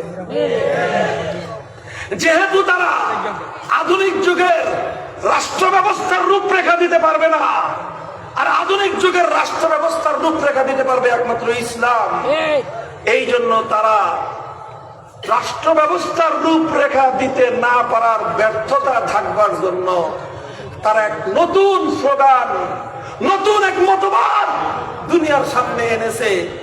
বলে যে ধর্মে, রাষ্ট্রের মধ্যে কোনো ধর্ম চলবে না, রাষ্ট্র হবে ধর্ম নিরপেক্ষ। রাষ্ট্র কি হবে? কেন রে ভাই, রাষ্ট্র কেন তোমার ধর্ম নিরপেক্ষ হবে বলো? আমি প্রশ্ন করলাম, সব ধর্মাবলম্বীরা জবাব দিয়েন। ধর্ম ভালো জিনিস না খারাপ জিনিস? বলেন, ধর্ম ভালো জিনিস না খারাপ জিনিস? আচ্ছা, ধর্ম যদি ভালো জিনিস হয়ে থাকে, রাষ্ট্রের ভালোর দরকার আছে না নাই? সবাই বুঝে শুনে বলেন, রাষ্ট্রের ভালোর দরকার আছে না নাই? রাষ্ট্রের যদি ভালোর দরকার হয়ে থাকে, ধর্ম যদি ভালো হয়ে থাকে, তাহলে রাষ্ট্রে ধর্ম চলবে না কেন বল? এটা বলে সোরার দল, সোরার দল। ধর্ম যদি ভালো হয়ে থাকে, রাষ্ট্রের যদি ভালোর দরকার হয়ে থাকে, এবার বল রাষ্ট্রে সেই ভালোর দরকার পড়বে না কোন যুক্তিতে? যুক্তি একটাই। কাহিনীটা হলো এখানে হিন্দু, বৌদ্ধ, ইহুদি, খ্রিস্টান, অন্য কোন ধর্ম যেহেতু আধুনিক যুগের রাষ্ট্রের রূপরেখা দিতে পারে না, এই জন্য ইসলামের সঙ্গে তারা কম্পিটিশন এবং প্রতিযোগিতা টিকতে পারবে না। একমাত্র পারবে ইসলাম। তো যখন একমাত্র ইসলাম পারবে, প্রতিযোগিতা যদি চাই আমরা ডাকি, সব ধর্মের কাছ থেকে আমরা আহ্বান করলাম, সব ধর্মাবলম্বীরা সাবমিট করো রাষ্ট্রের রূপরেখা। যেই ধর্মেরটা আমাদের কাছে সবার দৃষ্টিতে শ্রেষ্ঠ বলে বিবেচিত হবে, সেই ধর্মের রূপরেখা অনুযায়ী আমরা রাষ্ট্র পরিচালনা করব। যুদ্ধের দরকার নাই, মারামারির দরকার নাই, হানাহানির দরকার নাই। সব ধর্মের রাষ্ট্র ব্যবস্থার রূপরেখা তুলনা করে, বিশ্লেষণ করে, কম্পেয়ার করে যেই ধর্মের রূপরেখাটা সর্বশ্রেষ্ঠ বলে বিবেচিত হবে, সেই রূপরেখা অনুযায়ী আমরা রাষ্ট্র চালাবো। ইসলাম রূপরেখা দিবে, অন্য কোন ধর্ম রূপরেখা দিতে পারবে না। তখন আমাদের দেশের সারা আন্তর্জাতিক খেলাধুলার পরিভাষা আছে একটা, এটাকে বলে ওয়াক ওভার। কি বলে শুনছেন এই পরিভাষাটা? মানে প্রতিদ্বন্দ্বী, অনেক সময় বহস হয় না, বহসে এক পক্ষ আসছে, আরেক পক্ষ আসে নাই, এখন কি হয় বলেন? যেই পক্ষ আসে নাই এমনি পরাজিত বলে গণ্য হয়। এখন এক পক্ষ আসে না কেন? কেন আসে না? জানে আসলে তর্কে জিততে পারবে না, এই জন্য তারা পালিয়ে যায়। অন্য ধর্মগুলো জানে ইসলাম ধর্মের সঙ্গে আধুনিক যুগের রাষ্ট্র ব্যবস্থার রূপরেখার প্রতিযোগিতায় ময়দানে টিকতে পারবে না, এই জন্য তারা ইসলামের সঙ্গে প্রতিযোগিতায় লিপ্ত না হয়ে নতুন ষড়যন্ত্রের জাল বুনেছে। সেকুলারিজমের মতো এক কুফরি মতবাদ আবিষ্কার করে বলেছে রাষ্ট্র এবং ধর্ম আলাদা আলাদা চলবে, রাষ্ট্রের মধ্যে কোনো ধর্ম চলতে পারবে না। নাউজুবিল্লাহ পড়েন একবার। আমি এই জন্য একটা গল্প বলি বিভিন্ন মাহফিলে, আপনাদের কাছে শুনিয়েছি কিনা জানি না। গোয়ালা আছেন আপনারা? গোয়ালা কি বলেন আপনারা? গোয়াল বলেন না গোয়ালা বলেন? বুঝেন নাই? দুধ বিক্রি করে যারা এদেরকে কি বলেন? হ্যাঁ, আচ্ছা ঠিক আছে, গোয়াল। আচ্ছা, গোয়াল মানে দুধ বিক্রি করে, তাই না? তো গোয়ালের বাড়িতে গরু থাকে কি থাকে না? কয়টা গরু থাকে? অনেক গরু। 5টা 10টা গরু না থাকলে সে গোয়াল হয় কেমনে? আচ্ছা, গোয়ালের বিপরীত আমাদের দেশে বলে গৃহস্থ। আপনাদের দেশে কি বলে? গৃহস্থ। গৃহস্থের বাড়িতে গরু থাকে কয়টা থাকে? অল্প গরু থাকে। হাল চাষ করার জন্য এখন তো ট্রাক্টরের যুগ, এরপরেও 20 বছর 30 বছর আগে প্রত্যেকটা গৃহস্থের বাড়িতে গরু থাকতো। কিসের গরু? হাল চাষ করার গরু। যেহেতু হাল চাষ তো আর গাই দিয়ে করে না, হাল চাষ করে ষাঁড় গরু, বলদ গরু দিয়ে, আবাল দিয়ে। কিন্তু এই আবাল পালতে হলে সাথে 1-2টা গাই পালে, কথা ঠিক? তো গোয়ালেও গাই পালে, গৃহস্থ গাই পালে। তো গৃহস্থের গাইয়েরও বাচ্চা হয় বাছুর, গোয়ালের গাইয়েরও বাছুর হয়। বাছুর যখন হয় তখন তো দুধ হয়। তো গোয়াল বেটা এই দুধ করে কি? সব দুধ ওর স্তন থেকে টেনে টেনে বের করে। যতক্ষণ পর্যন্ত দুধ বের হয় টানতে টানতে টানতে টানতে মানে শক্তিতে যতটুকু কুলায় সব দুধ বের করে। বের করার পরেও সাধারণত গোয়ালের মন ভরে না, এরপরে আবার কতক্ষণ চাপ করবে দোয়ায় দোয়ে, তারপরে আর বান্ড ভরে, কথা ঠিক? আর ইমানদার হইলে তো ভিন্ন কথা, শুধু গরুর এই দোয়ায়, চাপ করলে আর দোয়ায় না, কথা ঠিক? তাহলে গোয়ালের এইভাবে দুধ দহন করে নিয়ে গেল, ওর বাছুর খাইবে কি? ওর বাছুরের কপালে সারাদিনে 1/2 টাকা দুধ জুটে না, সব দুধ গোয়ালে বেচে ফেলায়। গৃহস্থ তো দুধ বিক্রি করার জন্য গরু পালে না, এই জন্য গৃহস্থের বাছুর সকালে ঘুম থেকে উঠে আগে বাছুর দুধ খায়, এরপরে একটু দুধ দহন করে বাচ্চা কাচ্চারা খাইলে খাইলো, আর নাহলে কোনোদিন পুরোটাই বাছুরে খায়, কথা ঠিক? এই হলো গোয়ালের বাছুর আর কৃষকের আর গৃহস্থের বাছুরের পার্থক্য, কথা ঠিক আছে? গোয়ালের বাছুর আর কৃষকের বাছুর দোনোটা একসাথে মাঠে ঘুরতেছে, দোনোটা এক বয়সী সমবয়সী, খাতির খুব দোস্ত। এক দোস্ত আরেক দোস্তের মাঠে ঘুরতে ঘুরতে কয়, দোস্ত চলো দুইজনে মিলে একটা প্রতিযোগিতা দেই, কম্পিটিশন দেই। কি দিবে? কম্পিটিশন দিবে। গোয়ালের বাছুর জিজ্ঞাসা করে, কি কম্পিটিশন দিতে চাস? গৃহস্থের বাছুর কয়, চল এক কাজ করি, ওই যে দূরে দেখা যায় যে একটা মাঠের মধ্যখানে একটা গাছ, ভিটা বলে আমাদের দেশে, একটু উঁচা জায়গা থাকলে কি বলেন আপনারা? হ্যাঁ, টিলা, টিলা বা ভিটা। কই যে 3-4 মাইল দূরে যে টিলা দেখা যায়, এখান থেকে চল দৌড় দেই, দেখি কে আগে ওই টিলায় যেতে পারে। এখন গোয়ালের বাছুর চিন্তা করে, তুই তো সকালবেলা দুধ খেয়ে আইছিস 1/2 কেজি, আবার বাড়িতে গিয়ে খাইবি আরো 1/2 কেজি। তোর শরীরে তো দুধ খেয়ে খেয়ে এনার্জি আর শক্তি জন্মাইছে তোমার শরীরে। আর আমার যে মালিক এমন বকিলের বকিল, ও আমার জন্য তো 1/2 টাকা দুধ রেখে যায় নাই, সব দুধ চাইটা নিয়ে বাজারে বিক্রি করে। আমার কপালে সারা দিনেও এই 1/2 টাকা দুধ জুটে না, এই ঘাস চাবায় চুবায় খায়া যা বেঁচে থাকি। আমার শরীরে তো এত শক্তি আর এনার্জি নাই, তোমার সাথে আমি 3 মাইল দৌড়াবো।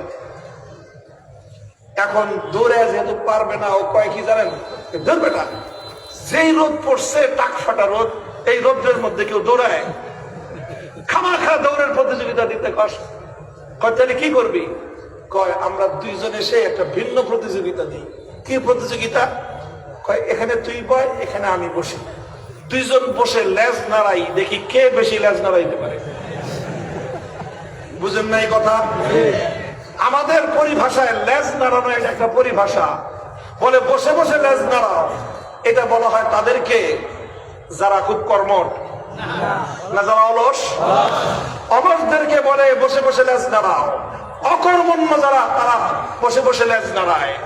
তো ভাই, গোয়ালের বাছুর দুধ না পেয়ে, পুষ্টিকর খাদ্য না পেয়ে, শরীরে এনার্জি নাই, ও হলো অলস, অকর্মণ্য। গৃহস্থের বাছুর দুধ খেয়ে শরীরে এনার্জি, শক্তিমান, সবল, সুঠাম। ওই বসে বসে আইসামি করা, বসে বসে অকর্মণ্যগিরি করা গৃহস্থের বাছুরের ভাতে সয় না। তাই বেটা পোলাপান মানুষ দৌড়াবো এখন, গাতা জানি কথাকার, বসে বসে লেজ নাড়ানো এটা কোনো কর্মঠের কাজ নাকি? কথা বলেন ঠিক না বেঠি?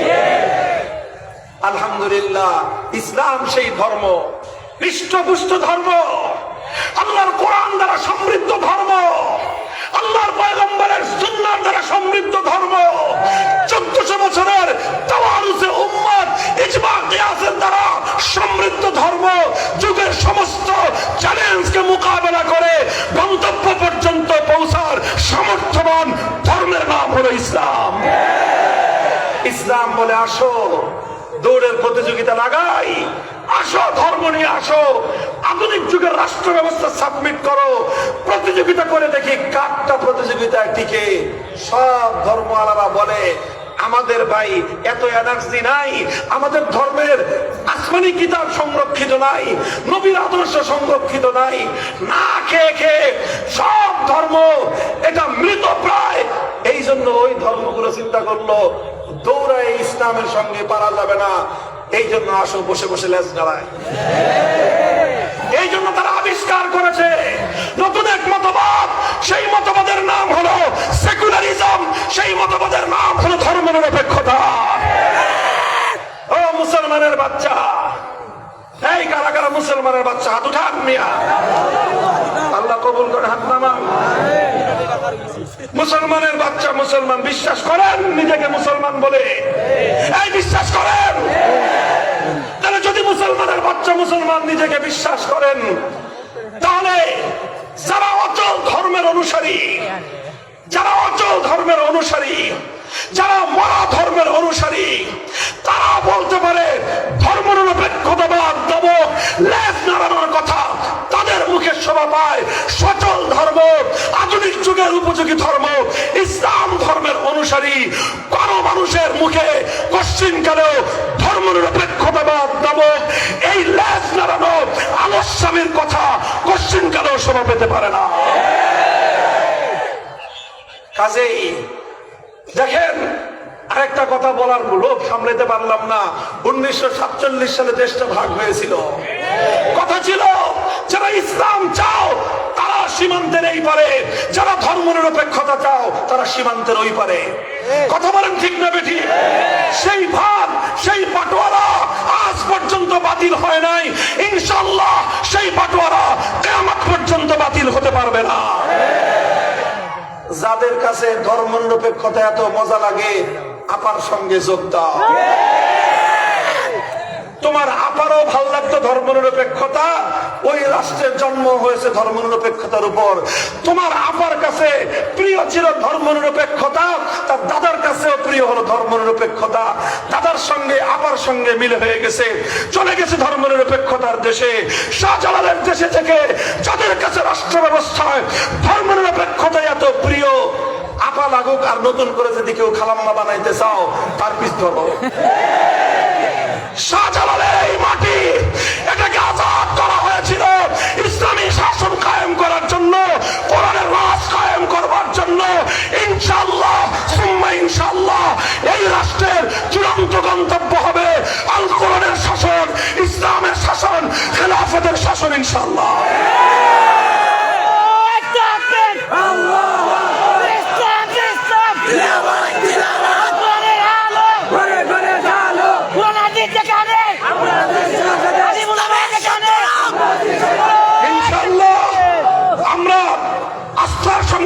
পারি। আমাদের স্লোগান ধারণ করেছি, ধর্ম বর্ণ ভিন্ন মত সবার জন্য খেলাফত। বলেন, ধর্ম বর্ণ ভিন্ন মত সবার জন্য খেলাফত। খেলাফত শুধু মুসলমানের জন্য নয়, খেলাফত মুসলমানের জন্য যেমন, হিন্দুর জন্য তেমন, বৌদ্ধের জন্য তেমন, খ্রিস্টানের জন্য তেমন, ধর্ম বর্ণ নির্বিশেষে সব ধর্মের মানুষের অধিকার নিশ্চিত করবার আল্লাহ প্রদত্ত একমাত্র রাজনৈতিক বন্দোবস্তের নাম খেলাফতের শাসন ব্যবস্থা।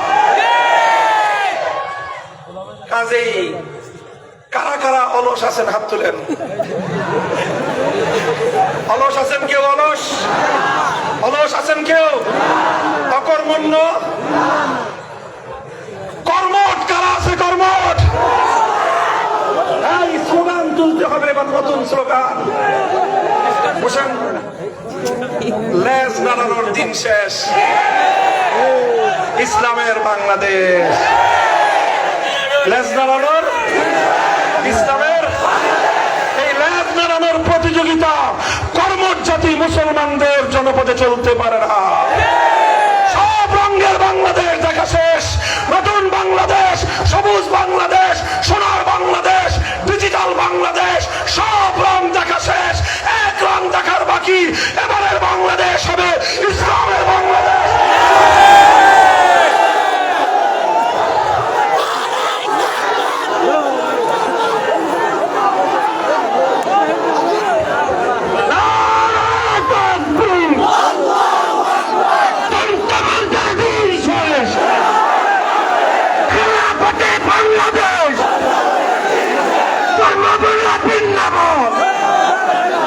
সবাই জন্য খেলাফত, সবাই জন্য খেলাফত। এই শুধু কথার কথা, এগুলা শুধু কথার কথা না শপথ? বলেন শপথ, অঙ্গীকার। কার সাথে? কার সাথে? আল্লাহ আমাদের শপথ কবুল করে। সবাই বসেন, সবাই বসেন, কেউ দাঁড়াবেন না। সুবহানাল্লাহি ওয়া বিহামদিহি, সুবহানাকাল্লাহুম্মা ওয়া বিহামদিক, আশহাদু আল লা ইলাহা ইল্লা আনতা, আস্তাগফিরুকা ওয়া আতুবু ইলাইক। ইয়া হাইয়্যু ইয়া কাইয়্যুম برحمتك نستغيث أصلح لنا شأننا كله ولا تكلنا إلى أنفسنا طرفة عين إله العالمين رب العالمين। আল্লাহ, পুরান বাজার তাফসীর কমিটির উদ্যোগে আয়োজিত আজিম উশান ঐতিহাসিক এই তাফসীরুল কোরআন মাহফিলকে আপনি কবুল এবং মঞ্জুর ফরমান। আল্লাহ, এই মাহফিলকে আপনি কিয়ামত পর্যন্ত কায়েম ও দায়েম রাখুন। আল্লাহ, কোরআনের নূর মানুষের বুকে বুকে আপনি প্রজ্বলিত করে দিন। আল্লাহ, আল্লাহ আপনার কোরআন অনুযায়ী, আপনার দ্বীন এবং ইসলাম অনুযায়ী আমাদের জিন্দেগীর প্রতিটি ক্ষেত্রকে সুচারুরূপে পরিচালিত করার তৌফিক ইনায়াত ফরমান।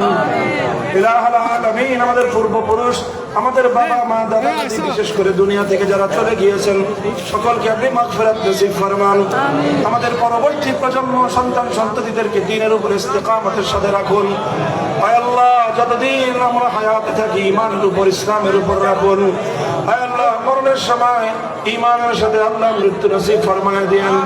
আয় আল্লাহ, আমাদের এই প্রাণপ্রিয় মাতৃভূমি প্রতি ইঞ্চি মাটিকে আপনি ইসলামের ঘাঁটি হিসেবে কবুল ফরমান। রব্বানা তাকাব্বাল মিন্না ইন্নাকা আনতাস সামিউল আলিম। সুবহান রাব্বিকা রাব্বিল ইজ্জাতি আম্মা ইয়াসিফুন ওয়া সালামুন আলাল মুরসালিন। আলহামদুলিল্লাহি রাব্বিল আলামিন।